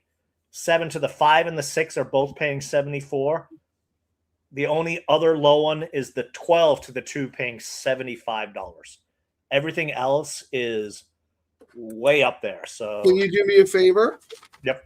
Because I do not have your 2 or 12 in this leg. Okay. And I do not have the 8 that the DTL crew likes as well. I need to play doubles to the 9 because the 9's the key to my day. If the 9 wins, I need to. Well, you can just do $5, Frank, because the 2 to the 9 is $11.69. I mean, okay. the lowest pay to your 9 in the next leg, Frank. If you're all about the 9, you could do how many horses? There's 7 horses in the last leg, Frank. It'll cost you for $5, $35. On the lowest pay you're looking at. No, the last leg, I'm singled in the last. So how many horses? I'm saying if you're going to do a double, out of this one, we got how many horses are in there? 12 times 5 is $60. The lowest payout to your 9 in the next leg is $191 with the 5 here. Everything else is up. And I have the 5 covered in the pick 3. So, Kieran, you know what? That's great information. I was just going to do the 2, 8, 12, but you can do it all. Look at the board. It's crazy. What are your notes on this? Is this a long shot race? This race right here is I would have to the think. favorite. Race 8. The favorite wins 44% of the time, and 84% of the time the horse is under 5 to 1. Not a long shot. Wow. Okay, yeah, because usually big droppers win this race. Yeah, that's what we got. Yep. Yeah, but there's a couple of them, right? So I'm going to do your. Thank you, Kieran. Can you imagine if I added 3 more horses, and I'm alive to like 7 horses to the 9? The 9 wins, and a bomb wins this leg, and I don't have it, so I have to do the all ball. Yeah, I mean, you're looking at tripling your money just spending $60 here at a minimum, and then if your other prices win, you're looking at your lowest pays are $195, $310, $314, $400. Then there's ones that are $1,100, $6,000, $3K, $4K, $2K. Yeah, I'm okay with the lower ones because I have those in my pick 3 and my all turf, right? So like, I'm fine. I'm fine there. I just did that all to the 9, and then what do you? Oh no, this is doubles going for. So yeah, this isn't a pay leg, so we don't need to know. So I just did my double.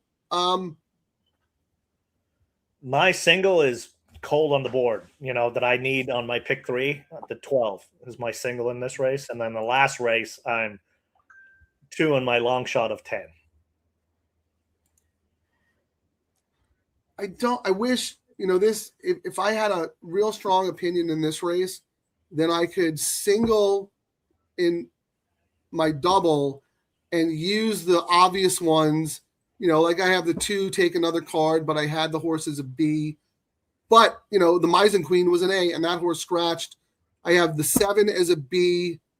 I could use the 8 and the 10, but I don't know. I think I might just live or die with the 9 in the nightcap. No guts, no glory.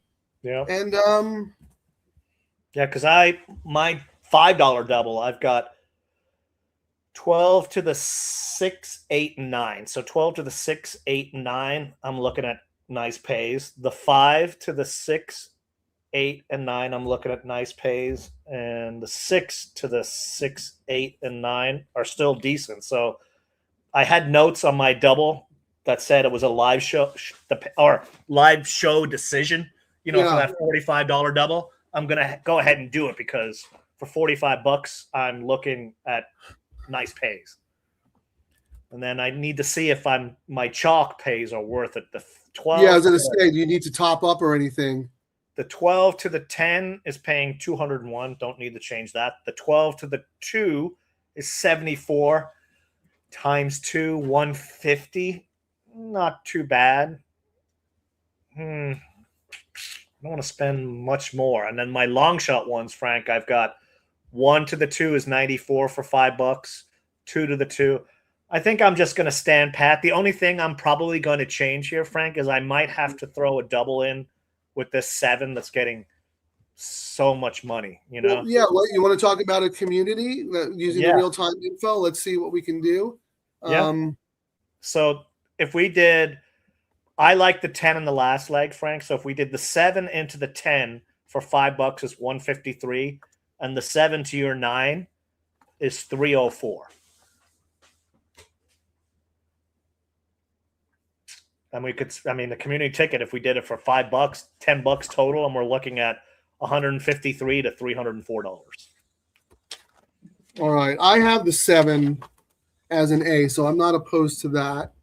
But let's see if I and the 12 have them ranked. The 12 to your 9 is 409, and the 12 to my 10 is 213.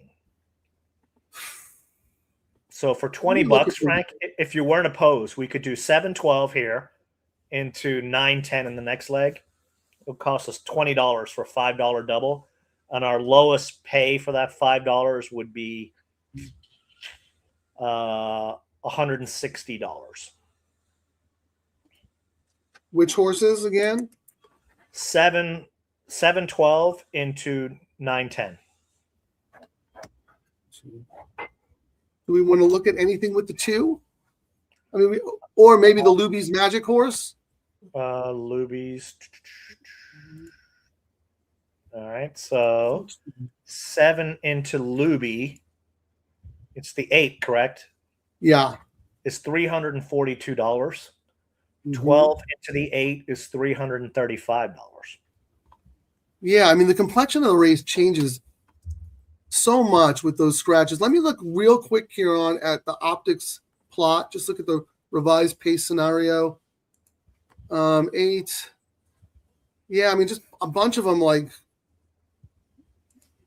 nothing really stands out there. How about the 7? Did you have anything on the 7 in the nightcap? In the nightcap, the 7. Yeah, my notes for the 7 are Moonlight in the nightcap. Tiago rides a must-use underneath in trifectas. Well, so horse likes if to I had always... to pick one other race in the nightcap that I would like to use, I would like to use the 7. Okay. So what does the 7-7 pay? 7-7 is paying $622 for $5. Yeah, and the 12-7? 12-7 is paying $294.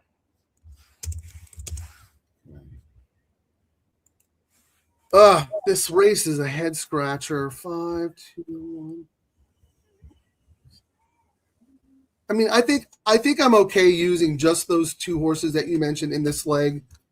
7-12, okay. Because I don't have the 12 and you don't have the 7, right? Yeah. So that's good. And then we and could then do in the nightcap. I think we have to use your 10, our 9, and then the 8. If I had to pick one other horse, it would be the 7. If you had to pick another horse, if I had to pick another horse in the last leg, it would be in order I went 10, 2, 6, 8, 9. So I would have to say 2. the 6. Oh, you don't? Yeah, not the 2 because the 2's the favorite, right? Yeah. So why don't we price it out this way?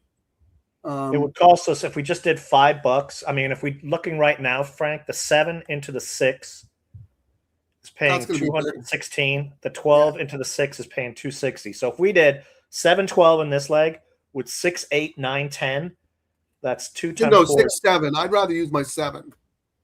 Who do you like better, Luby or Al Moonlight? I'm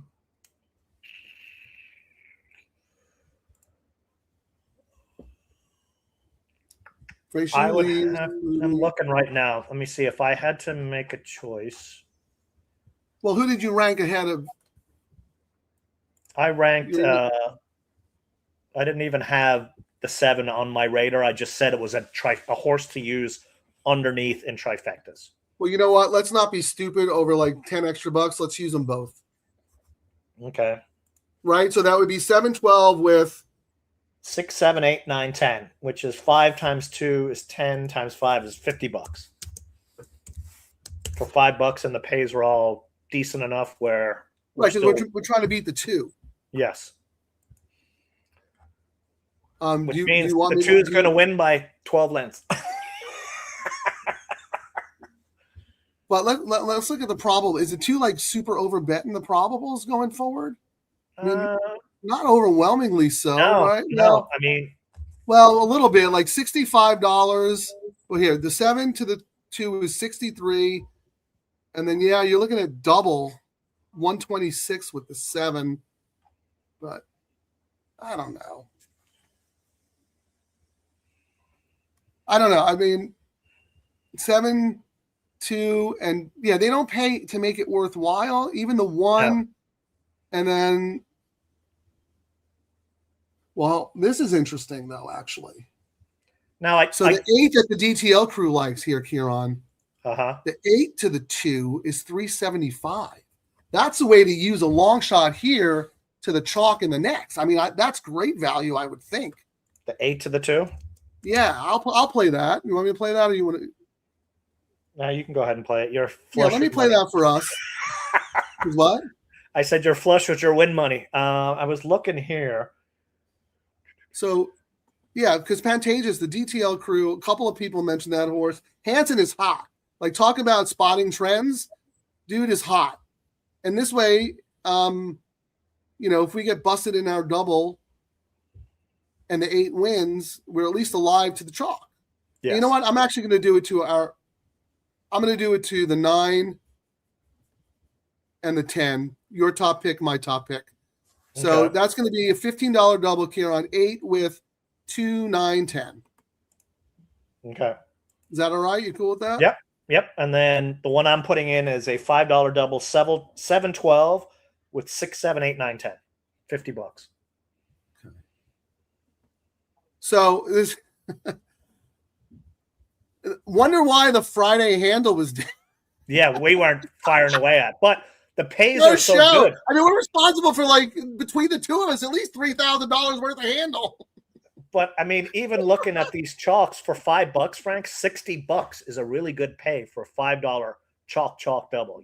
Like 7. It is, but you would have to love the chalk. I don't love the chalk. Yes, and I don't love the chalks either. That's the issue too. Yes. To your point, that is an excellent point, because let's say all of us stone cold agreed that X horse in this race was a strong single, and we would price it out with the other horses in the next, and we would sniff out the value, and that's a double you play 50 times. And you've done that on the show many, many times before, but we haven't really had an opportunity for that recently, right? So do we have time to see? I made $21 in the last race, Frank, on my parlay thing. I'm going to fire my $21 on I'm gonna go for the jugular. I need the 12 to win here to keep me alive, so I'm gonna do a $20 win on the 12. All right, you hear that, everyone? Kieran, $20 win on the 12. I don't have time to type all these bets in, which is why you can't miss a minute of the show, unfortunately. Let me roll through the comments real quick because I want to see who other people like. Okay. Here we go. Jose, you were with me. Petit treat. I hope you whacked that horse pretty good. 19-1. So here's Catmondo. Hoover has all in the 8th and single to the 7 in the 9th. Is Miss Maher? No, who was that? Our Moonlight. Okay. Yeah. Yeah, I don't mind that at all. Good for Kurt.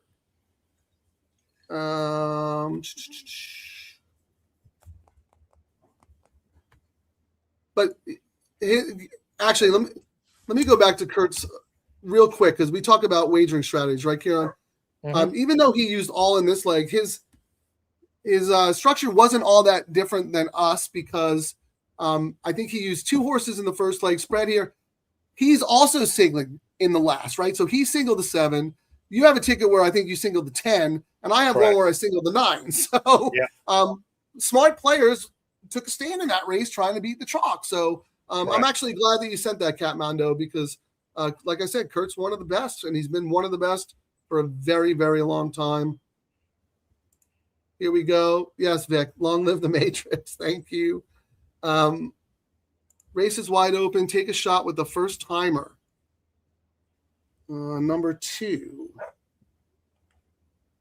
That's one of the ones you used, Kieran, the Peterson first-time starter. Yeah, I mean, I said 5% jockey, but the trainer is 1, 3, and 2 from 11. He's 21% first-time starter for a profit. 27% in debut maiden claimers. 28% in maiden claimers. Long shot ticket horse. Oh, 1 minute to post already? Yep. All right, well, keep an eye on that. Yeah, Patterson is very good. One of the best. I am always wary of betting first-time starters in debut races, but you just said his maiden claiming numbers were really good, right? Yes. Debut maiden claiming. And he's having a meet. He's a small stable, and he's doing very well with his small stable. Yeah, and also Harris Farms, the head of Harris Farms, just died not too long ago. Wouldn't surprise me if they're just trying to get rid of some stock. This horse might actually be worth 50, He's trying to get a win and a claim. Miss Hot and Cold, it's my wife, number 12. Happy wife, happy life, so no comment here. Yep.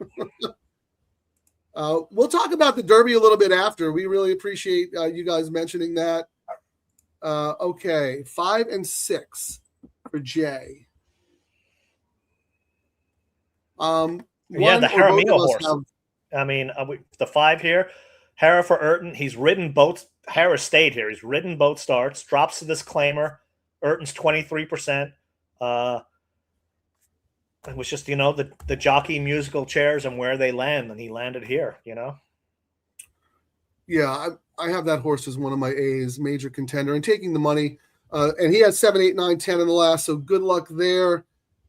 Charlie, cold, 8, 10. He likes your 10, Kieran. Okay. Our guy Mike, look at that. He's alive to my horse and your horse. Well, our horse, the 9, and your horse, the 10. There we go. In the all turf. Good luck. Look at this. Everybody throwing money. Frank, I took a peek at last year's numbers for this Sunday, Frank. Last year, the $5 double on the Sunday was 163. We are already at 215,000, Frank. We're just another, DTL crew back in the house. We call that the DTL effect. But hey, one day somebody will notice besides us. Yeah, probably not. Oh. Why was Friday down so much? That from all the tracking we've done over the years, Frank, that's probably one of the biggest drops we've seen on a double going back to last year at Del Mar. But probably no one even knows that. Oh, it might be the worst. It might be the worst double of the meet, actually. They were down 60 grand or 60,000. And the pick 3 was down as well. We've never seen that happen. And we didn't do a show. DTL crew. I mean, tracks who are listening. Our guys are gamblers. They're not watchers. All right, they're loading. Kieran, get off the soapbox. Let's just win money. Good luck, everybody.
Yep. And Frank, that was the horse we saw taking all the money, remember? In the last leg, I was just going to say, yeah. You had that horse if you listen on the show. We didn't bet it, but Well, I have it in the pick 3. And I have it in the double. But I'm only alive to the 9. I liked 4 horses in the race. I didn't like any one of them enough to take a strong stand to my 9. But yeah, I had the 11 too. Who was the better price? 8 to 1, 7 to 1. Yeah. Wow, what a rocket! I'll have to go back and look at the racing flow numbers, but that horse came from the clouds. How often do you see that at Santa Anita? Stewart's Inquiry. I don't think it'll affect me at all. No. I mean, I got the top 4 finishers in some combination. I think. 7. Do I have the 4? No, I don't have the 4. If it's a triple DQ and they put up the 4, I'm screwed. No, they're the 7 against the 12, so it's not going to change anything. 7 against the 12. Okay. So no change in the order. No change. Okay. I mean, it won't matter with the first. The winner's not going to change. It'll be if they take the 12 down out of the money.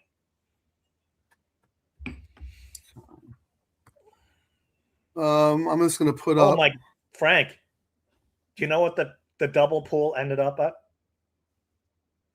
358,000. Wow. I mean, I'm not surprised. That's what happens when you get a long shot in the first leg of the pick 3, Frank. They fire away at the double.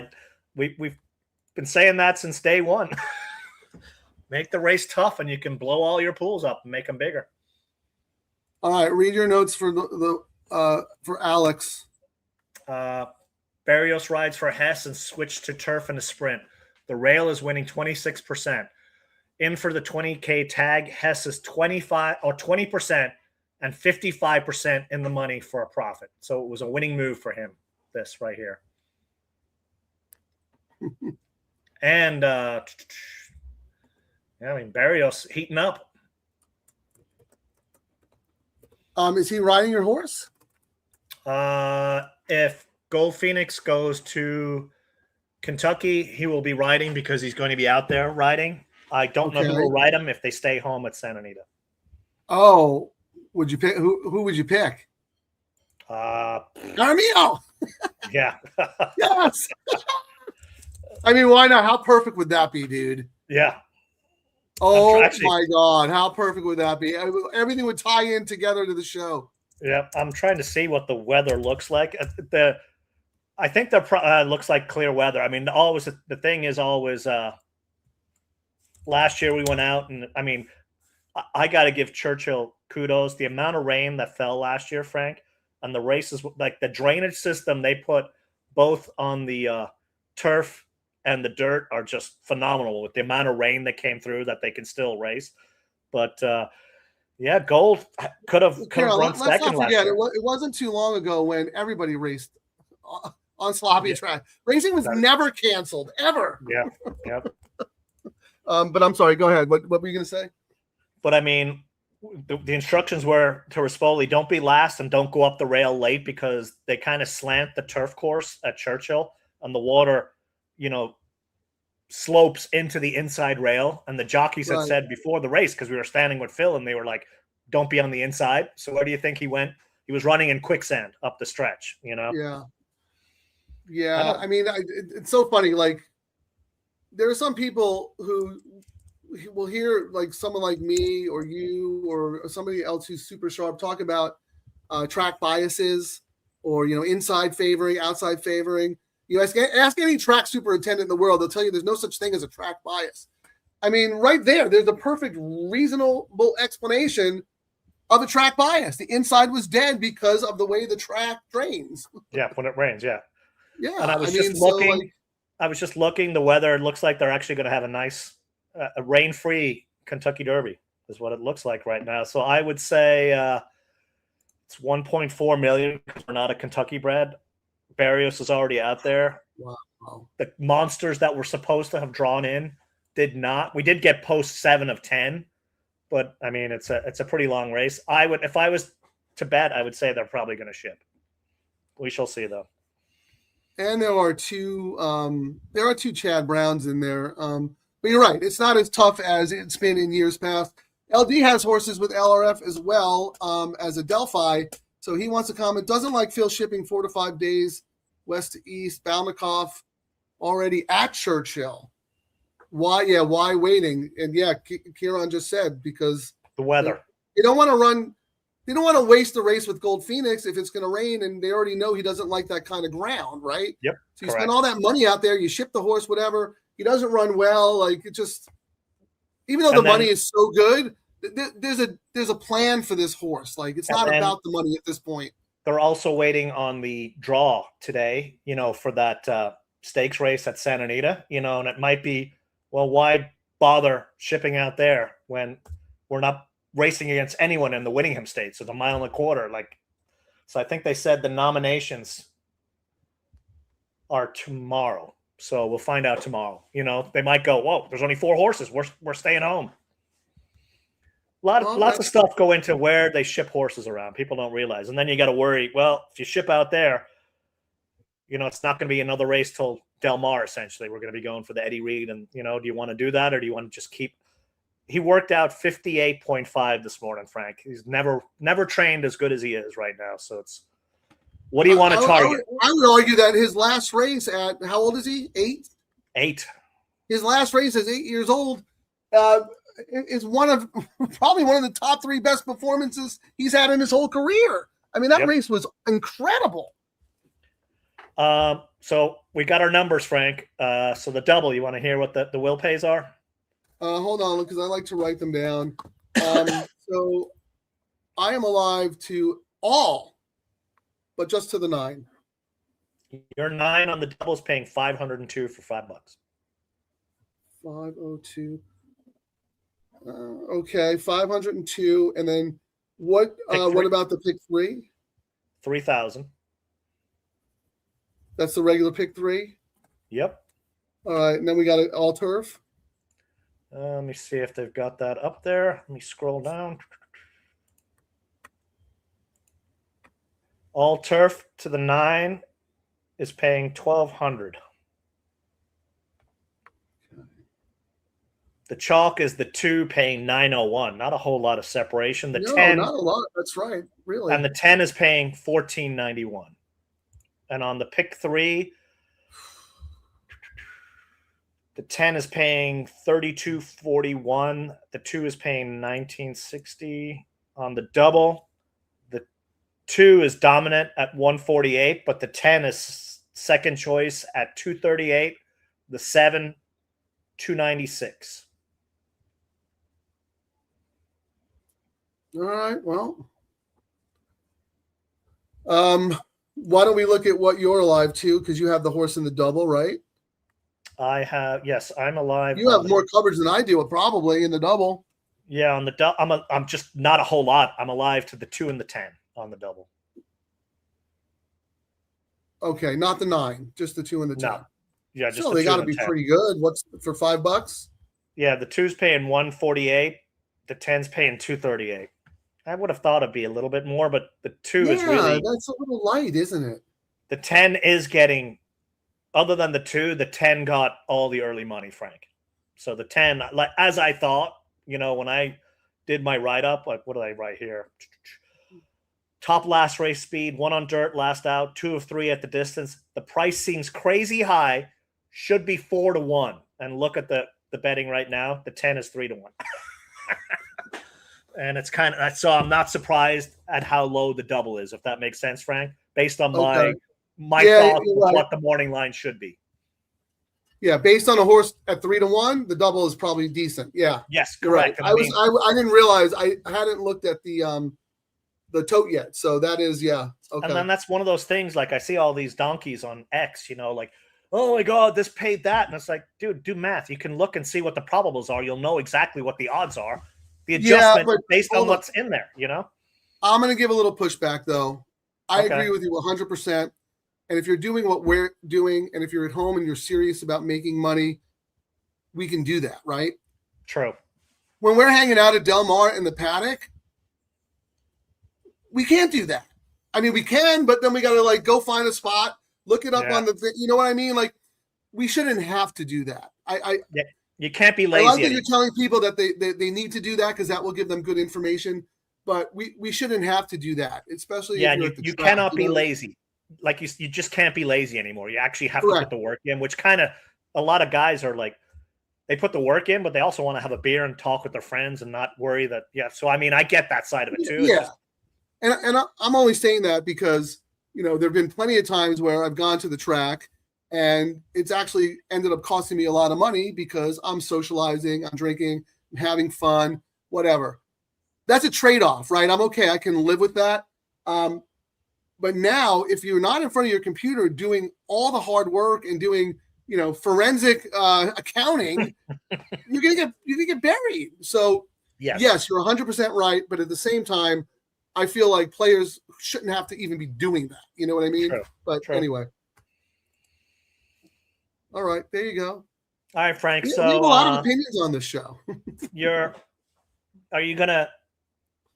You don't really. I mean, your pays are so good. Are you going to do any sort of hedging now? I mean, you're live for some stacks across your bets. So you're going to do.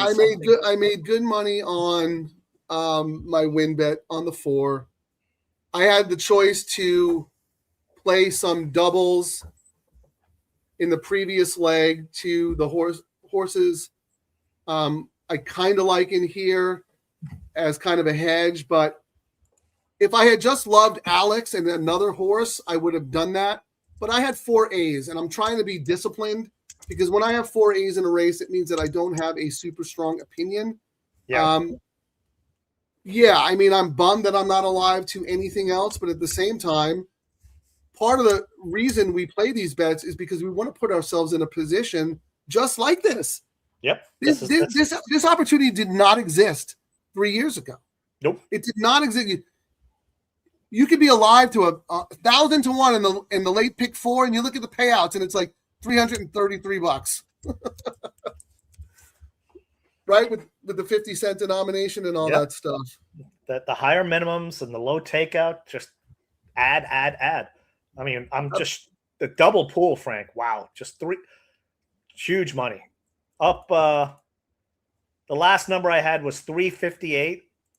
This equivalent day last year was 163. So the DTL crew, with us egging them on, 100% increase, Frank. 100 plus increase in the double versus Sunday or Friday's show when it was down. We're going to make good things happen for the DTL crew. We're building a community. We have some very, very big plans, and we're taking all of you along for the ride. But real quick, how about this, Kieran? Vic Apo alive to the 2, 9, and the 10 in the late pick 3. What is that? I know it's 3K to the 9. What about the 2 and the 10? Pick 3 for the 10 is paying 5 bills. 5,062, Frank. And that's your top pick. Yep. And what about the 2? The 2 is paying 2,500 on the pick 3, Frank. And Kieran, the 10, who's 3 to 1, but was 10 to 1 on the morning line. That's how people bet it. Because the 10 is paying. Oh, actually, I was looking at the wrong thing, Frank. Sorry. The 10 is paying 3,200. The 2 is paying 1,967. But still, still really good. Still for $3. I mean, the lowest pay is the 7, actually, Frank. On the pick 3, the 7's paying 1,348. That's the lowest pay. Well, that's Kurt Hoover. That's because Kurt Hoover gave it out. He moves the market. So 2, 9, 10 for Vic in the late pick 3. He also has the 8, 9, 10 in the turf, Kieran, and the 2, 8, 9, 10 for $10 in the double. Wow. Very nice. Oh, let's get this 9 home. Then everybody wins. How about Dan H? Live to 2, 6, 9, 10 for $3. Total bets one of his most assured. We'll figure out the tip jar. Well, we actually, I don't know how this works or whatnot, but I think I know it was Grandma, so I want to say shout out to Grandma. We ended up getting a $10 gift from Grandma through our YouTube channel. Yep. So maybe if you guys want a tip, maybe check that out. Yeah, I think you can be a Much super. We just started doing that, so we got to figure it out a little bit more. But yeah, Grandma figured it out. She knows more than we do. Exactly. Yeah, right. The executive producer just said she'll be posting her Venmo account later. Send all tips through her. They're saying Quigley just tweeted biggest daily double pool ever. Wow. Yeah. Maybe someday we'll get credit, guys. Yeah, someone will recognize. And now this is what happens when we don't do a show for a week. Everybody comes back itching to scratch. Yep.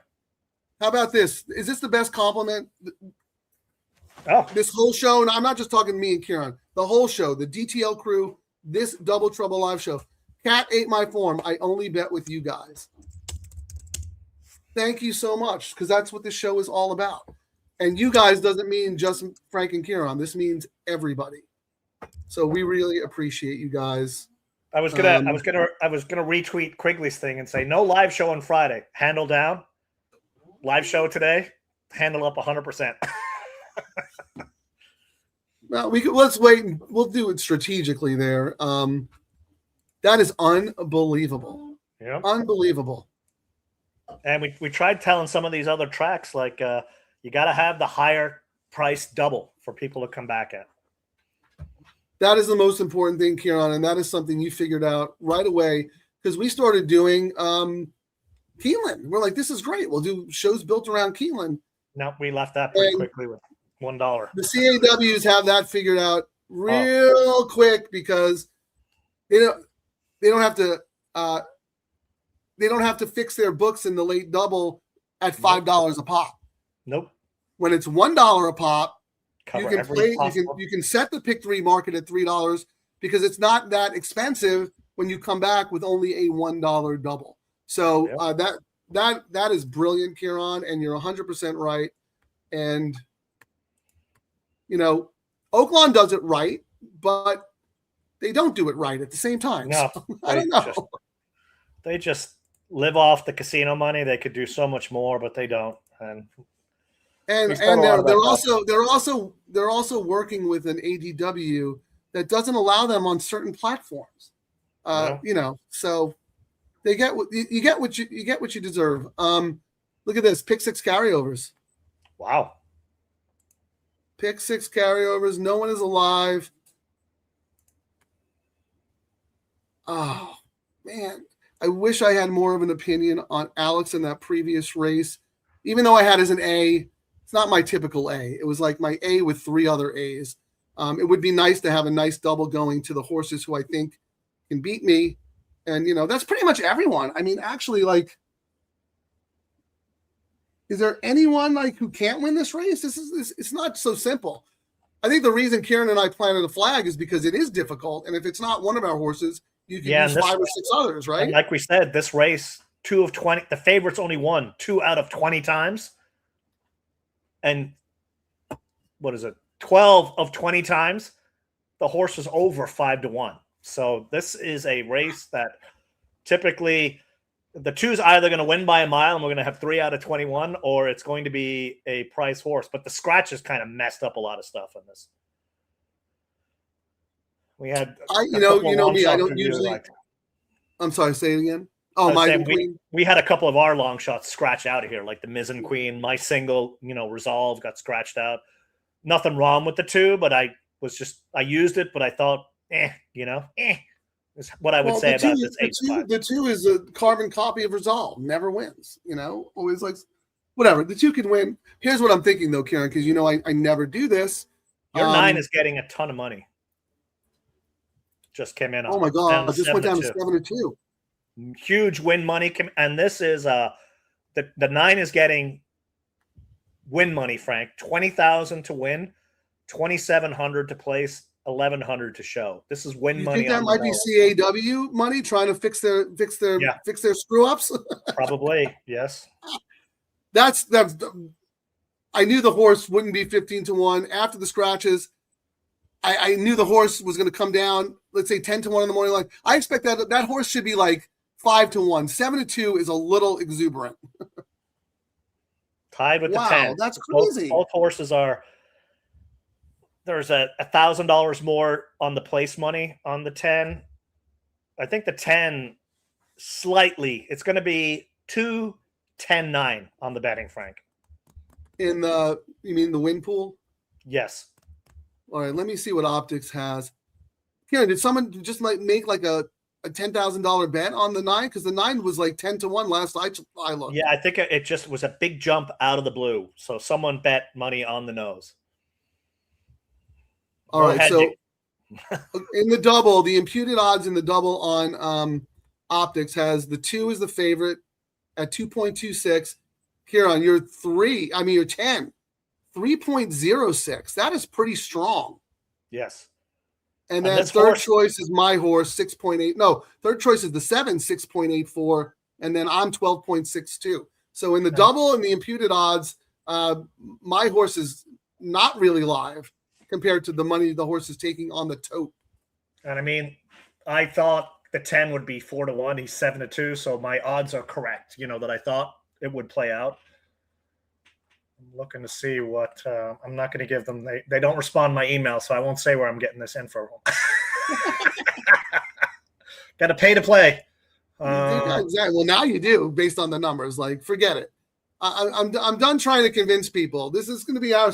This is going to be our secret. That's not really a secret, but is a secret because some people are just too stubborn to realize the information that's in front of them. I mean, we love you guys so much for you guys all got the messaging right away. And from day one. So everyone who's in here has been loyal to us for a long time because you guys know what's up. The problem is we don't have tracks or other media outlets putting the word out. No. We have zero marketing. Everything we've built has been because of you guys and word of mouth. We should be the industry face for gambling, for horse playing, which is what this game is about for us. Instead, we got another handicapping show. Do I still have that video on there? I'm trying to see if I still have it on. That's all right. That's all right. Somebody hit the 10 hard, Charlie said. Yeah, that's what we were just talking about, Charlie.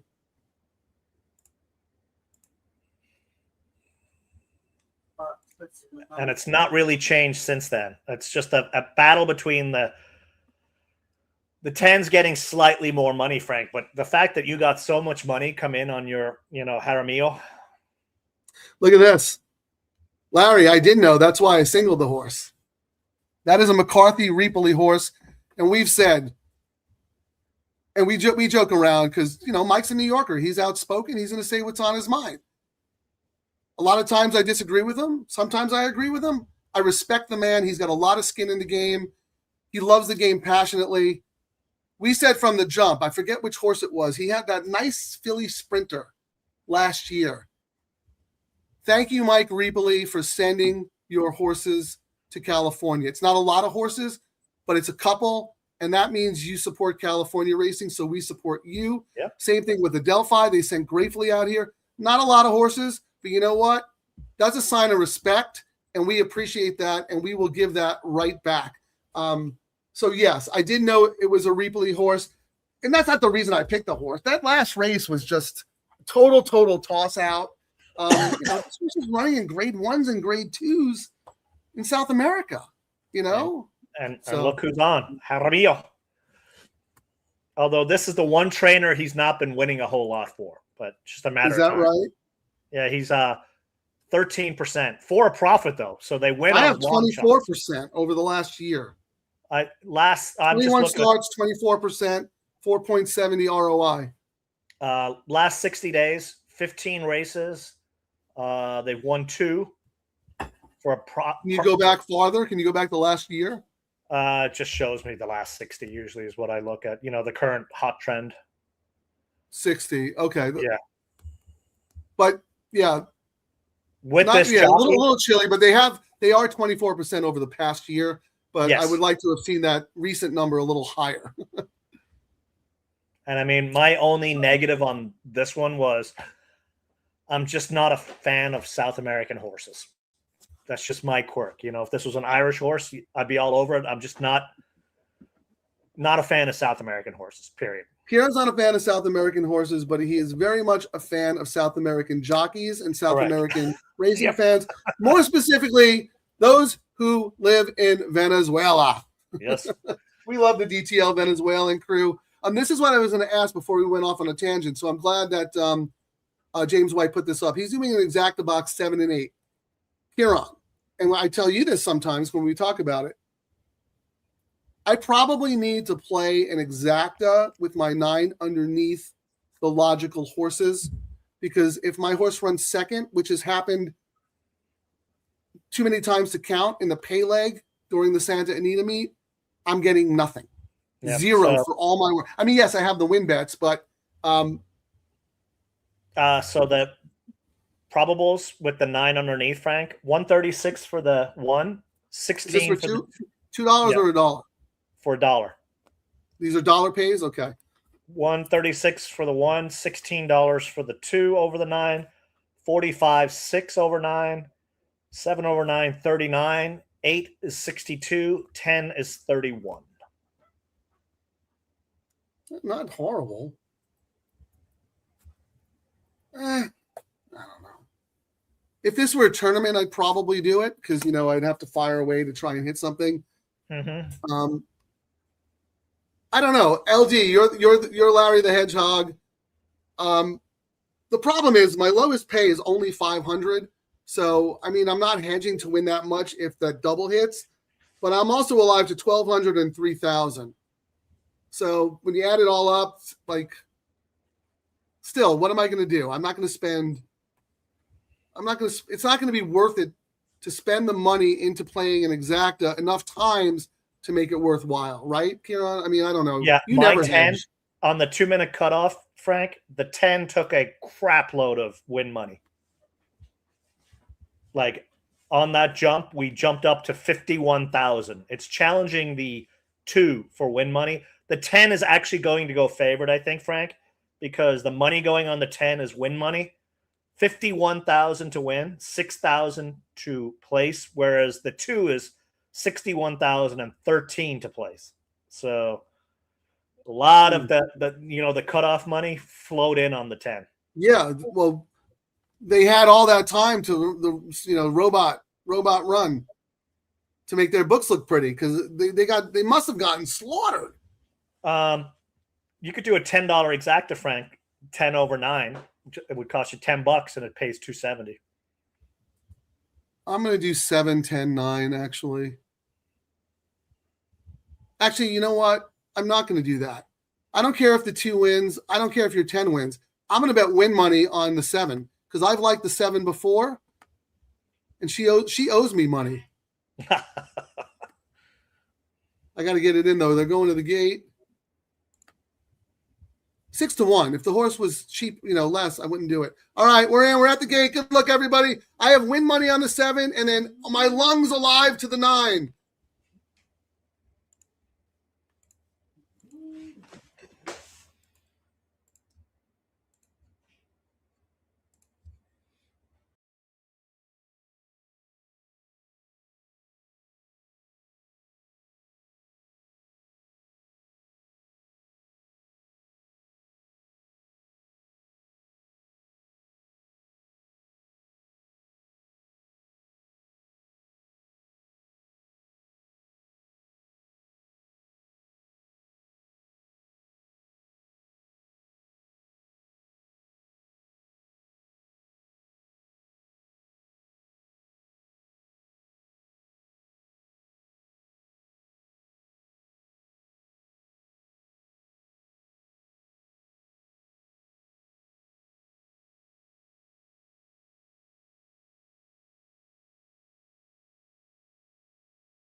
hope you made it through. The world now celebrates with you.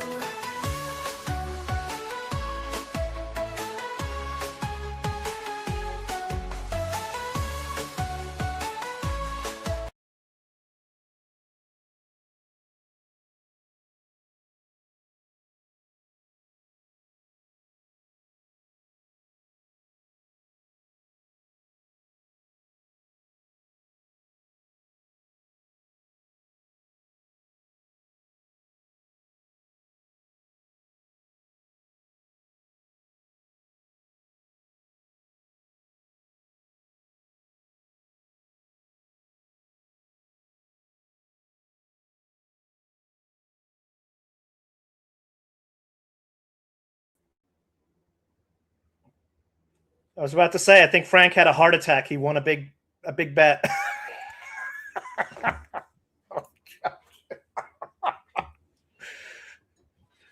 No, I was actually not going to come back on the show until it was official because I got screwed. I mean, I don't think there's anything, but I got so screwed last Sunday that I don't count my chickens before they hatch, man. What happened at the start? They were saying there was. I didn't see what happened at the start. I didn't either. Oh, I'm sure the 9 probably like the 9's mane touched the horse next to him, and they're going to take him down. No, he was. I mean, he essentially went gate to wire. If there was any.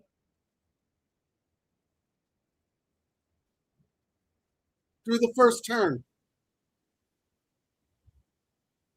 They're going to take Reapley down. Nobody likes Mike. All right, let's see.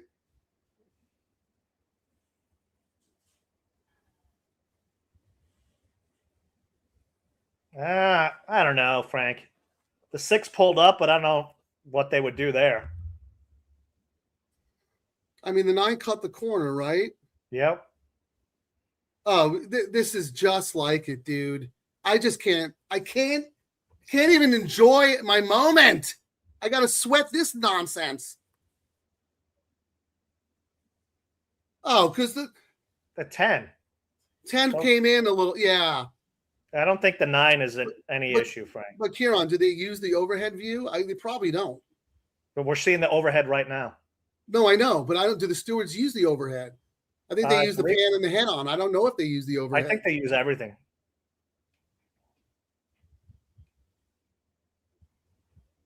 There's nowhere for the 6 to go.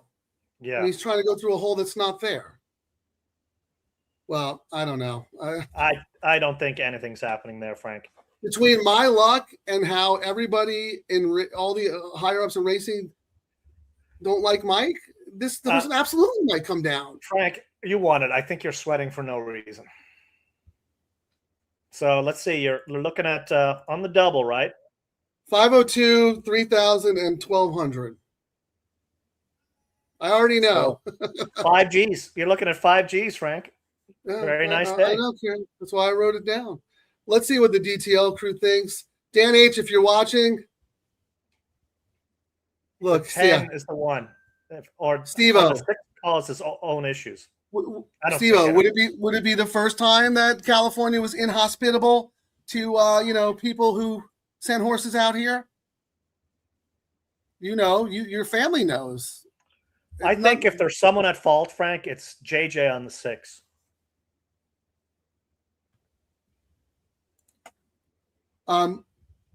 Whatever happens, I don't care. Like, this is what the show is all about. Highs and lows, you sweat. I can't believe it's taking this long, honestly. Really? Like, why? Why? But anyway, how good is Jaramillo, dude? Yep. How good is Jaramillo?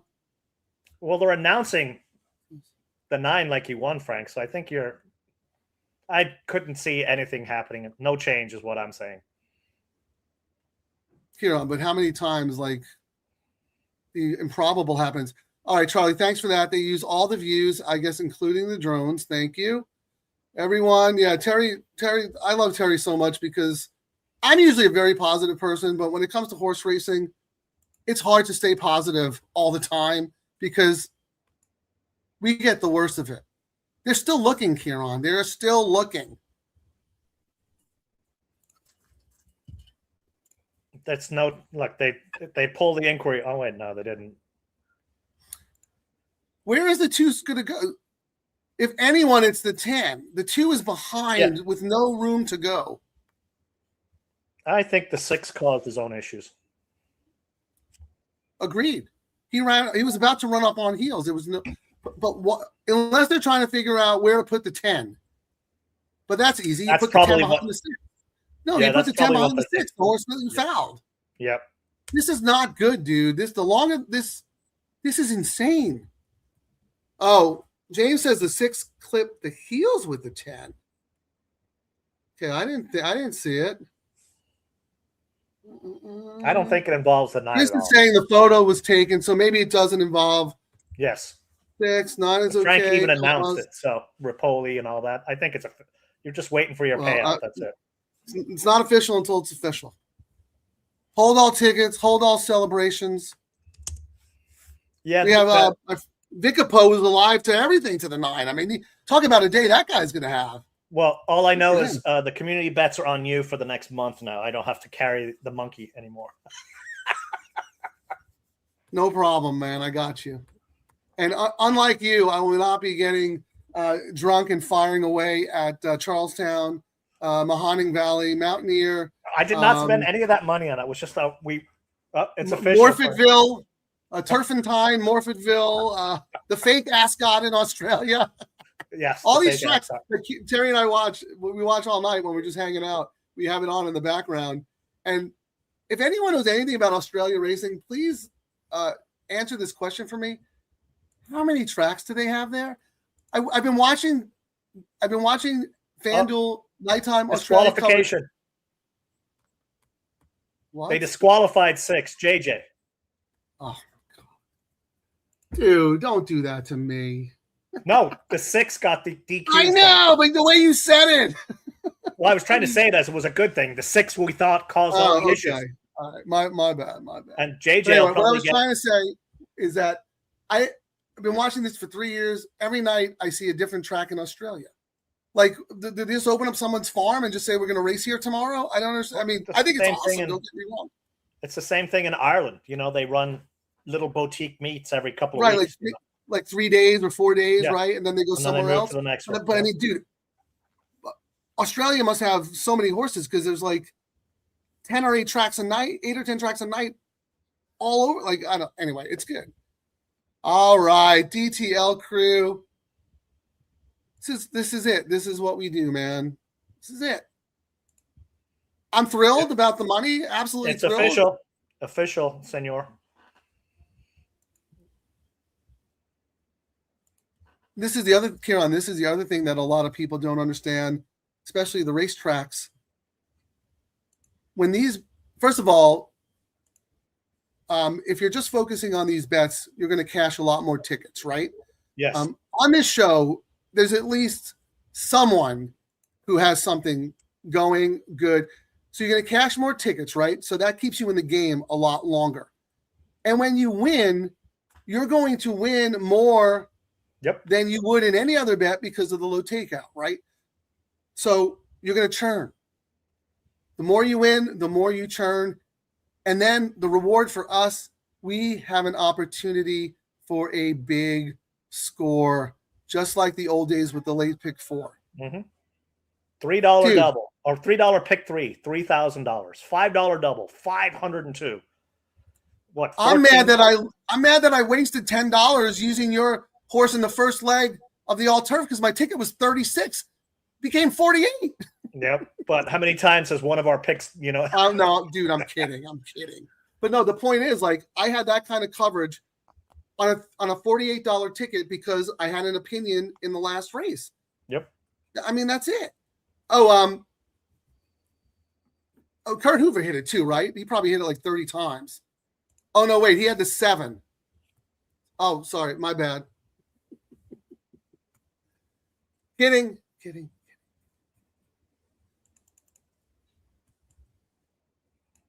Let me tell you about that 7. The reason I ended up betting win money on the 7, I don't know if you remember this, Kieran, but that was the horse that I went on Chappie's show. during our show, I said, I'm not betting another horse. This is the key to the day. This is the easiest winner of the meet. This horse is a mortal lock, and he went off at even money, and I had him single to everything. Oh, I he was remember that. awful. He ran third. He was terrible. And then I was like, if this horse ends up beating me today, I'm going to like be sick. So that's why I bet the win money on the horse. But wow. What a day, guys. I don't care. I'm coming in this year. Good job. Oh, buddy. look, I got. Wow. Ooh. Lobster. Bone. Light the candles. Bones. You can bone. We already know the win parlay probably paid really well. What do you think, Frank? Yeah, we're going to stick around. We're going to look at the pools. We're going to do our analysis. Please stay if you want to listen along with us. We might even talk, if you guys stick around and want to talk Derby, we can do that too. But this is what we do. We analyze these pools. We track these pools. We look at the win parlays. Kieran is much better understanding the numbers and the influence of how the races play out, or how to maximize these bets with other low takeout bets, all that kind of stuff. So that's why we do it. And then we have a track exec telling us, did you guys know that when you did a Friday show at Del Mar, the late double was up 40%? What do you mean, do we know? Of course we know. That's why we do the show. Do you know that Friday numbers were down the worst they ever been because we didn't do a show, and then today's numbers were up 100%? Yeah. How does that happen? I don't know. Well, all right, you ready to do the pick three, Frank? We're going to start with the parlays. Yes. Okay, hold on one second.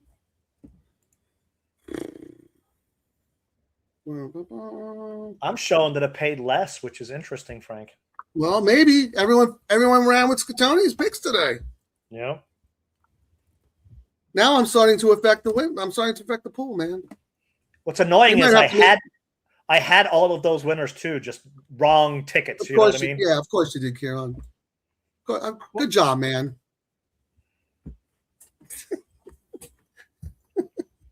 I'm teasing you. All right. You can pull the numbers yourself now. I will go back and look at I'll do some forensic accounting there. You probably spent $500 and the double paid $500, so you broke even today. All right, calculate $3 win parlay.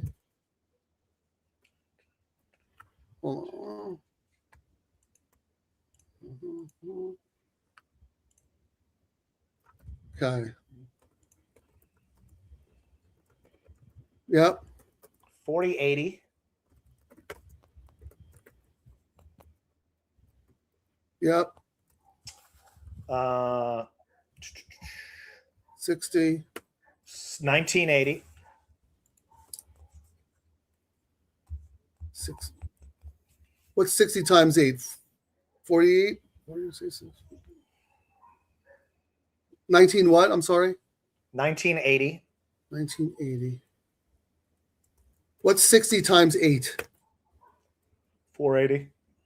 480 and okay, nightcap. 1140. So 480 times 6. So 5 is like 3,000. Okay. What does it pay?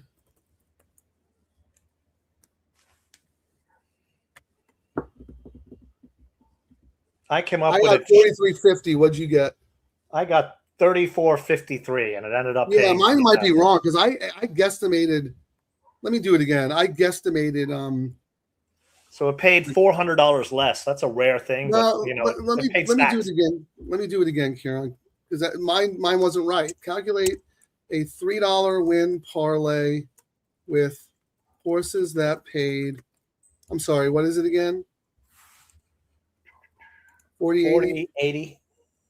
4080, right? Yes. Okay, $40.80. Okay. With 1980. 1980 and okay. 1140. Let's see. These numbers might be too big here because the first time was way wrong. Okay, this means this is way more likely. I have 3,433, 452. I had 3,453. So yes, it paid $400 less. Well, I wonder if the scratches or anything had something to do with that. Oh, that's right. The scratches. But or you know what, dude? That was the Matrix right there. I gave it out on the Matrix. That's the Matrix factor and the DTL Crew factor. I will say the $5 parlay, the double, Frank, paid 502, and my calculation said it should have paid 282. So let me back that up because we quality controller $5 win parlay with horses that paid what, 1980? Yep, 1980 and 1140. And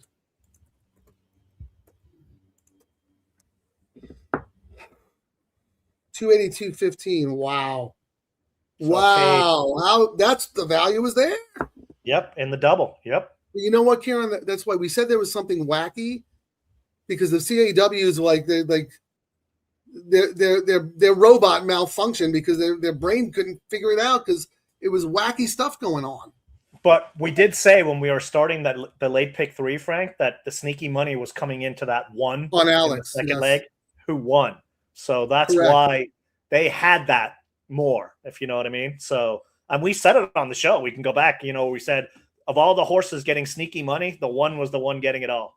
No, you sniffed that out because you even asked me did you have the one? I said yeah.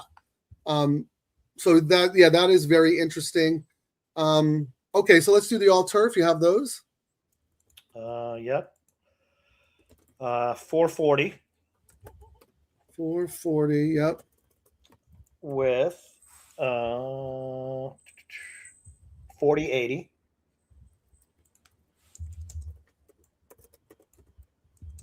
$120. Okay. With 1140. So 126. Should be like $700, I would think. 767. It paid, I think, what, 1,200? So you got paid 75% more. Yep, that's what I came up, 767, and you got what, 1,200, Frank, and change? That's what I wrote down. I haven't even refreshed my account yet. I'll tell you in a second. I just want to see one thing. So when I posted my matrix, what was who won the first leg? What number in race 5? Race 5 was the chalk number 2, Jimmy Wingfield. Okay. So I just gave out a cold caveman 267, so that's a winner. And then in the middle leg, I had 11-4-1. The 4 was the bomb, and the last leg 9-3. So I gave out a $54 matrix play for the all turf, which cost even less because the 3 scratched. So boom, right there, that's a winner. And then I don't think I had a pivot on this either because I had the 4 in the first leg, the 1 Alex, and then the 9. So that cost 72, but again, the 3 scratch cost even less. Yep. So what we're going to have to start to do, Kieran, is we're going to have to just start to we're going to have to find a benefactor, like, the artist in the Italian Renaissance era would have a rich person, a benefactor for the show so that we can put the Matrix on lockdown, put your California Pick 4 plays on lockdown, put the show on lockdown, unless you're a member of the DTL. How about that? Yeah, I think once we get over... I'm kidding. Well, we can do specialty shows. I think once we get over 1,000, we can start doing that, unlocking the account on Twitter. Yes, DTL Crew member only shows. Correct. You know what? And that's a bummer because the Derby would have been a perfect thing for that, right? Yeah. Only Derby content only for DTL Crew members. That would be, yeah. So I know you looked at the double and pick 3 pools. I like to look at all the pools because, they say the CAWs are the future of the sport, right? Oh, so let's see how the pick 4 and pick 5 were doing. Maybe they were good. I don't know. Maybe it was just a great day to wager on Southern California racing. I have no idea why the double is 350,000. They got knocked out on the pick 3. That's why.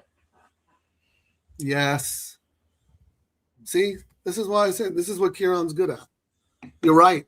You're absolutely make it where right. it's a long shot and you boost all your pools. Putting it 1 to 5 lock of the day horse to start the pick 3 is not good race. Not good business for a track when your whole business plan is more handle.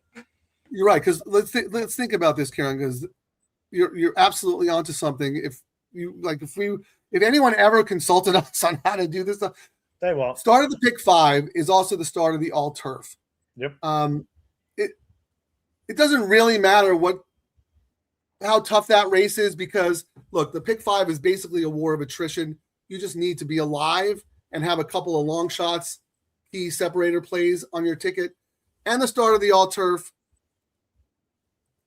Yeah, you'd want a super competitive race in that, but it's not necessary, right? Although that means maybe they should start the all turf not on the same as the pick 5. But anyway, so that doesn't affect us. Then you come back with the pick 4. Well, back in the day, you wanted your toughest race to start the pick 4 because the pick 4 was the best bet. And you didn't care if you started off with a big price in the first leg, you were going to get paid. But then everything dropped to 50 cents. And even if you got 20-1 to start the pick 4, the robots had it 50 different ways to Sunday, and you got no value. And let's say you weren't alive then. Well, then you come back with the late pick 3 and the double. So that was the key race back in the day. That's a dead race for us now. It's race 6. And it's nobody's playing. No offense to pick 4 players out there. If you guys can find value, great. We've moved on from that because the CAWs have ravaged that pool. So there you go. That's all. So now it used to be the late pick 4 should have the toughest race. Now the late pick 3 absolutely needs to be the toughest race on the card because people they love the pick 3. They're going to play it, right? And this race that they put today, almost half of the time it was prices over 5-1 historically. And we saw it. We got a 20-1, 19-1 horse won. So the pick 3 pool was excellent on its own merits, right? Because people love the late pick 3. So now you get a bomb. What happens? Everybody's out. You have to come back and play the double. And the robots have to come back. And correct. And they're going to bet even more with their rebates, but they got to bet more, which benefits us and we get bigger pays. And that's why, paid 50% more today. Okay, so what was last year's number? Yeah, hold on. What was this year's pick 3?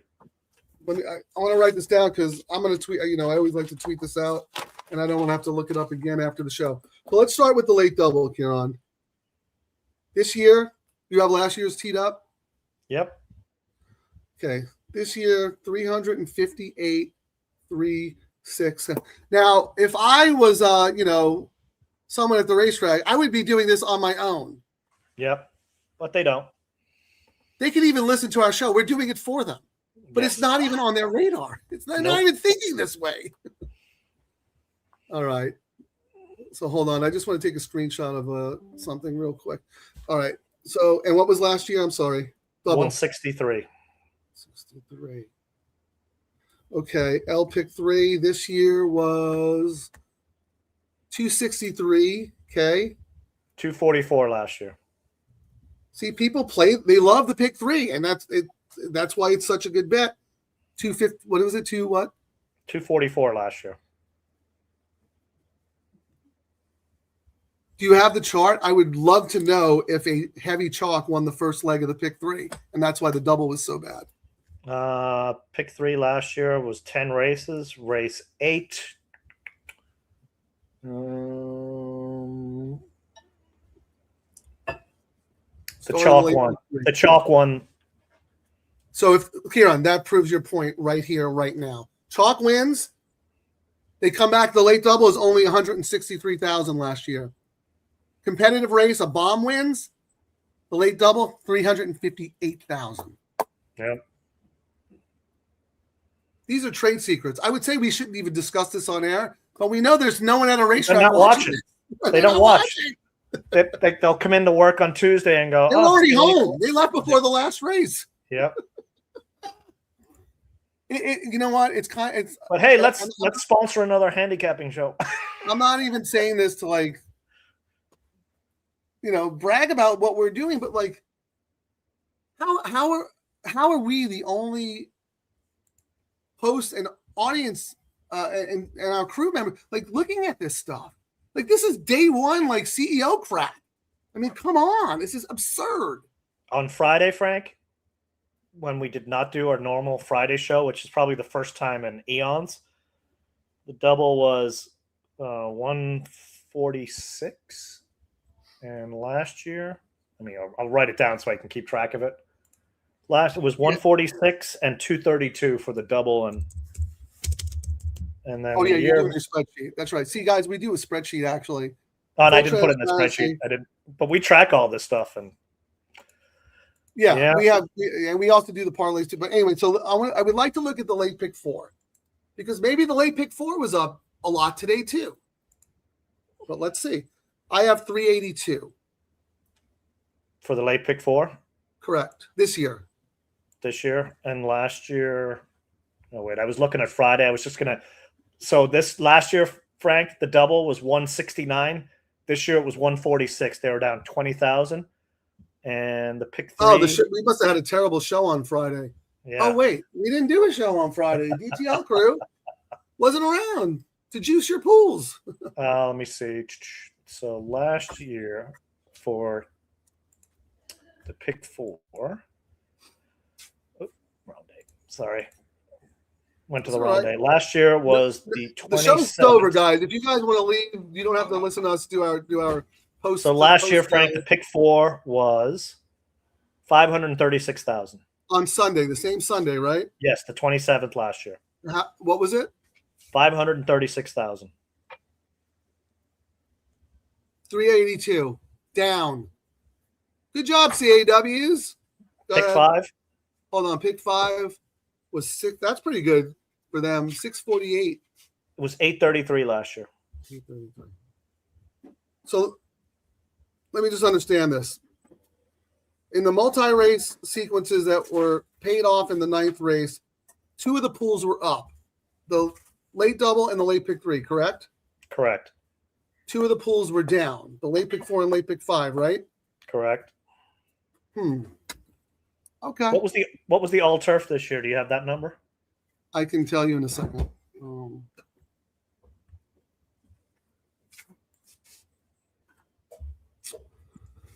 Give me 1 second. Pool all turf.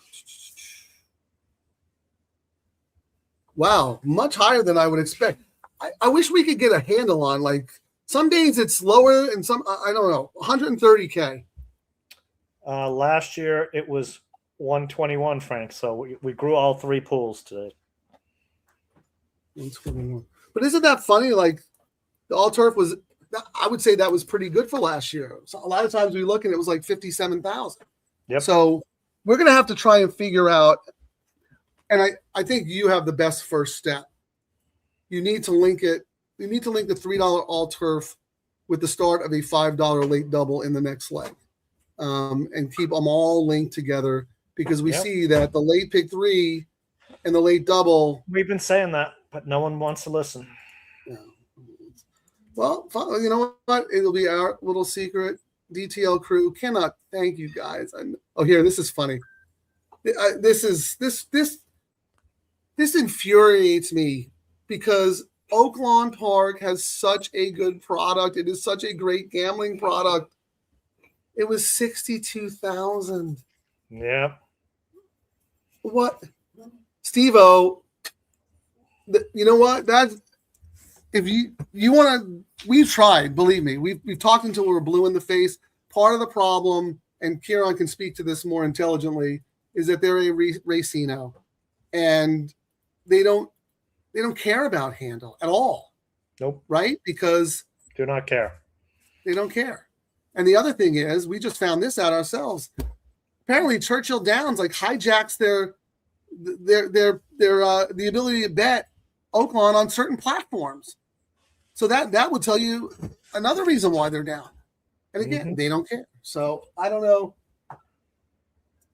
There's nothing we would like more than to do a weekly Oaklawn Park late pick 3 $5 late double show with Steve-O.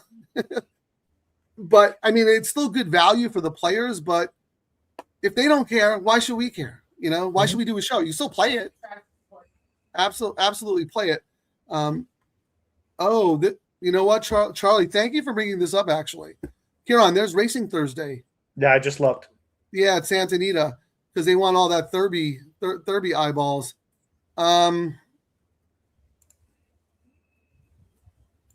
We're gonna have an executive meeting after the show, and we'll figure it all out. But thank you for the reminder.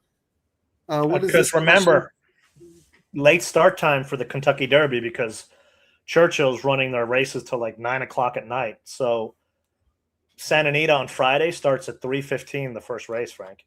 Last race is at 6:45 on Friday. But that might be good because people are home from work, right? And the DTL crew can, we can really be focused. So we'll talk about all that stuff, and only we will put up a schedule. I think that was a great suggestion. Go ahead. What'd you say? I was going to say the all turf starts in race 3 for Santa Anita. Yeah. Then race 4 is one of those baby races. That's that season again, the 4.5 furlongs. Race 5. It an 8 race card or a 9 race card? 8 races only. But the field sizes, race 8, 13 with 3 on the AE. Race 7, 10.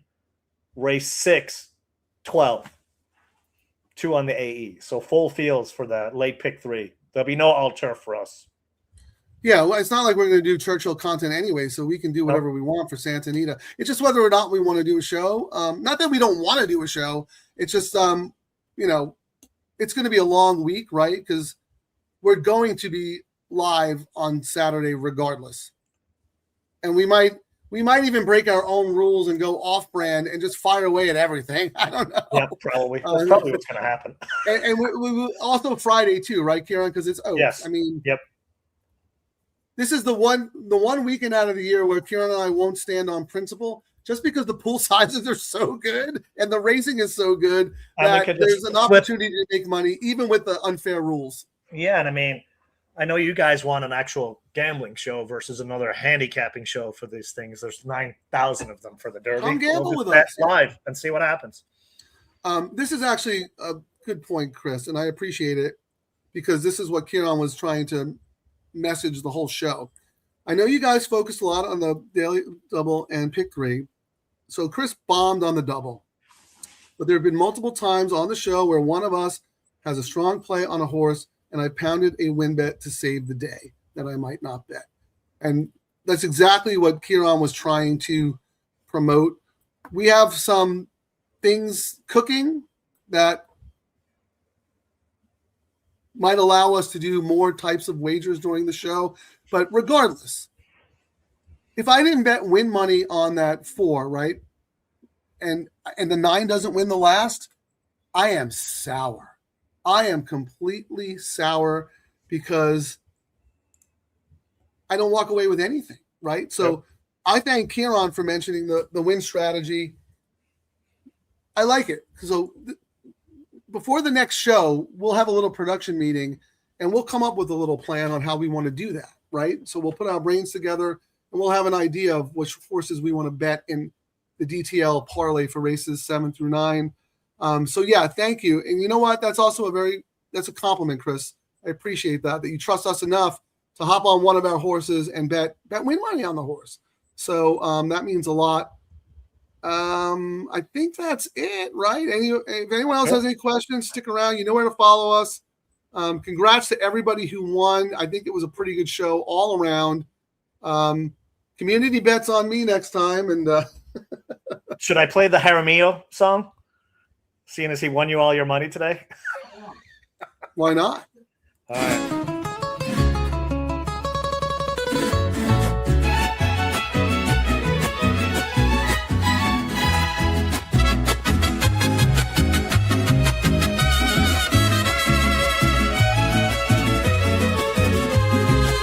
From the tracks of Venezuela, where the legends are made, and Michel Jaramillo came storming through the gate.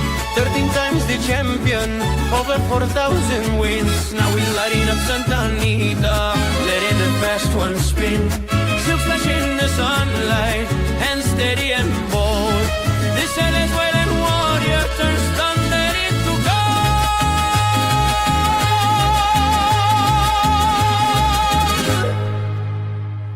Whoa, Jaramillo, riding like the devil's on his tail.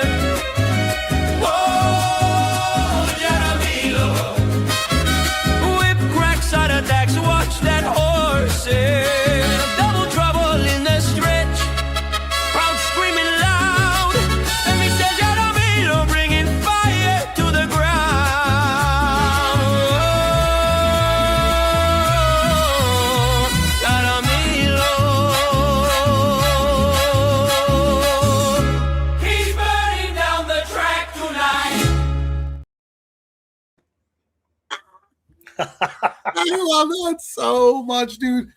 Huron. We said this. I forget which horse it was. We both had the. Oh, is that Marion Cross horse? Yes. That me, you, Steve-O had. Any other jock would have gotten beat. I don't know how this guy knows exactly how to ration a horse's energy and get the most out of the horse. I thought for sure I was going to get run down in the lane today. I thought for sure. But even to start, you can't pass the guy. But even to start the all turf, the 7. I mean, he almost got that horse to win with all the issues it had. Oh, any other jock, that horse might get pulled up because he was rank, head turning, uncomfortable. How that horse finished second is a testament to him. Unbelievable, Jaramillo. I give credit when credit's due. Kieran was on him from the rip. Okay, he didn't know how to pronounce his name, but, not a lot of people know how to pronounce Kieran either, so it's a wash. But hey, G, this was G's first time watching the show. We thank you. Soaking it all. Keep going. Yep. He doesn't want it to end. Well, like and subscribe, spread the word. We have built a community. And if we don't build it anymore, who cares? I love where we're at, where the show's at. Everyone in the chat, in the community watching, contributes so much to what we're doing. And Kieran, it actually feels good to be a horse player again. Yep. The advantage is to us, you know what I mean? We're getting paid more than we should. And we don't care if the robots come in. We're taking money from them, which is what it's all about. Let them juice the pools. That's great. Let me just make sure I'm not missing anything else, and I'll let you take us away. No. Any final thoughts, Kieran? Just me. No soup for me. No soup for me today. But Frank gets the win. But here's the thing, actually. I know I was teasing you when you said you had all the horses, but not in the right combos. Maybe we should go back after the show, not now, and look at your tickets and see if there's anything you may have done differently. Because you had all the winners. I did, but I mean, the scratches kind of messed up my tickets. You know what I mean? Right. I didn't have anything that I could land on, as a single. So, all right, and it would have been too expensive to spread the other way. It is what it is. I probably should have had the double better, but we can go back. The fact that we did have a kind of on another ticket. Everything was the other ticket, but it happens, Oh, but wait, you had the double, right? No, I did not. Oh, I thought, okay. Yeah. Oh, right. Because Alex took all the sneaky money. So it wasn't original. I didn't spend the extra $5, adding him. I had one with 10-2. I didn't have one with 10-2-9. So, that kind of thing.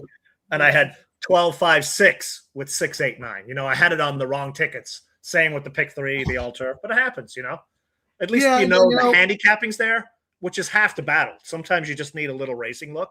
If I bombed in every race, I'd be going, dang it. My issue was I put the horses in the wrong combinations. I mean, I didn't have a conviction like you did. Like you were all about the 4, you were all about the 9, and you were able to hammer them that way. But that, the way we structure our tickets, right, where we weigh certain horses more than others, I mean, that's going to happen, right? Because you're going to have the. And here's the thing: I think I actually got very lucky today, not with the scratches, but because those first 2 races in the late pick 3 were so competitive that I spread, and single to my 9. If I had strong opinions in either one of those races, I might have only gone 2 deep. Oh yeah. Or you know what I mean? Or I would have done like 3 or 4 different bets instead of the cave bet, and I would have been in the same situation as you. Well, so this was my $108 ticket, Frank. I had to make it. Oh wait, that's the wrong one. I was looking for my alt here. I had to make a decision. I was already spending $144. I just left off the 4. I left it off the middle leg because I had to be tight somehow, and I had the 9 in the last leg. So that was where the middle leg is what I had to make a choice, and I was like, I got to toss the 30-1 horse. Here's what I think. Just looking at this, my takeaway from this is, yes, 144. It's a little expensive, but on other and I'm not saying you did anything wrong because we talk about playing these bets together. You handicapped your bets today because on some of the other tickets later you singled the 10. So what you may have been able to do was come back and go tight in the first leg with your top pick, spread in the middle, single to the 10, and then come back and go spread first leg, tight in the middle, and single your 10. Which is what I did, but I probably could have done that, but the scratches kind of messed things up. But it happens, you know. Wait, so let me look at this again. So the 2 won the first leg of the all turf, right? And that was my last choice, you know. Right. That was the who won the middle? Who was it? That was the 4. Oh, that was my bomb, right? Yes, but I had it on another ticket, you know. This was my other ticket. You see here? Oh, wait. Yeah. Well, no, I mean that's what we. But that's what it is. Usually I do multiple tickets in the all turf, but I've and I think I even texted you where I said I'm not going to spend as much and do as many tickets on the all turf because it just wasn't paying as much, and focus the attention on the pick 3. It cost me today by not. Usually I have 2 or 3 all turf picks, you know, bets. I just cavemanned it today. Well, yeah, because I may not have had it. You had two top horses who scratched. Yes. And I said that at the top of the hour. When that happens, you usually you're probably better off just saving your money. Yes. And it ended up screwing you today because Resolve was your key horse in the last, and you had that little Raymond horse. You know, I just want to see one more 7, 10, 1, 2, 2, 1, 7. Yeah. So if Resolve was in the last race and little Raymond was in, you probably would have had 5 or 6 different tickets. Yes. And I mean, those horses in various combinations because that's how we typically play. But because of those scratches, you didn't have a strong opinion, so you cavemanned it. Yeah, and I mean, even your horse, you know, that won, Frank, that was my long shot ticket. My long shot ticket had 6 horses, and your horse was the last one, you know. The 4 on my long shot ticket, like that was the one all the way at the end. So that's why if I had unlimited bankroll, yes, but I didn't, and I had to make a choice. Simple as that. Yeah, so no, I see you have the oh, right. Starting the pick 3, you started with the 4, right? And look, so you went from having Resolve as your key play of the day, and look at that the last leg on that 10-2-6-9. Yep. You went from having a strong opinion to having no opinion. Yep. So you kind of shoehorned it and bet, but we do this because we do it. We're going to bet on the show no matter what. But I think the takeaway here is if you were just playing from home, maybe just say, you know what, I'll play something for a little bit because your whole day is ruined now. Little Raymond and Resolve, top picks, both scratched. And then you're like, now what do I do? Well, I guess I like the 10 now. You know what I mean? Like these are good lessons for us to learn, good takeaways for everybody going forward. Let me find a nice comment. Just because. Oh, someone wants to. You want to talk Derby a little bit? Just if anyone's still listening. My belly's grumbling. I got to go make food. All right. I'm not going out to dinner like some people. You know what? I want to give Karen a major props because if this was about 4 months ago, this show would have been over an hour ago because he would have been so pissed off that I won and he didn't. That's it. Then everybody has to suffer. Out of here. Karen, I appreciate it really, and you're a win. You know, I make even more money because I bet the 4 to win because that's all you did. You kept talking about it. So anyway, Kieran, take us out. Thank you, DTL crew. We'll post a schedule. We'll do something. Yeah. We love you guys and gals. Thanks for watching. Like and subscribe. We gotta grow those numbers, everyone. Well, congratulations again, Frank. Nice hit. You were due for the big one. You were due a big one. It's been a while. Yeah, long time. That'll take you through Del Mar now. People don't realize that's what we talk about. Those are the scores that you can churn, but you got the money to churn now for a while and a chance to make another big score on the house's money. That's why we love these bets.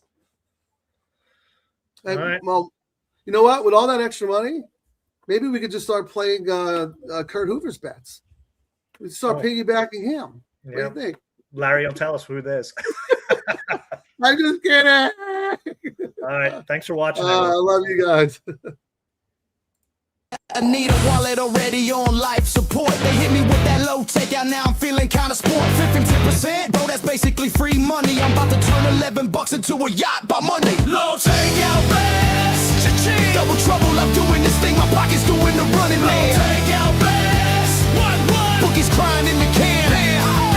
Low takeout best, baby, 3 straight lawns. If this thing hits, I'm buying the whole damn barn. Grass to grass to grass, no dirt in my life. I'm so all turf, I might start photosynthesize. Santa Anita, low takeout got me acting unwise. Told my wife, babe, I'm rich, now she want alimony twice. Double trouble on the mic, we causing a scene. Low takeout, let's all turf and retirement dream. If we hit this pick 3, tell the valet keep the change. We're eating lobster tonight on a $12 range. Boom! Thank you, Santa Anita, good night.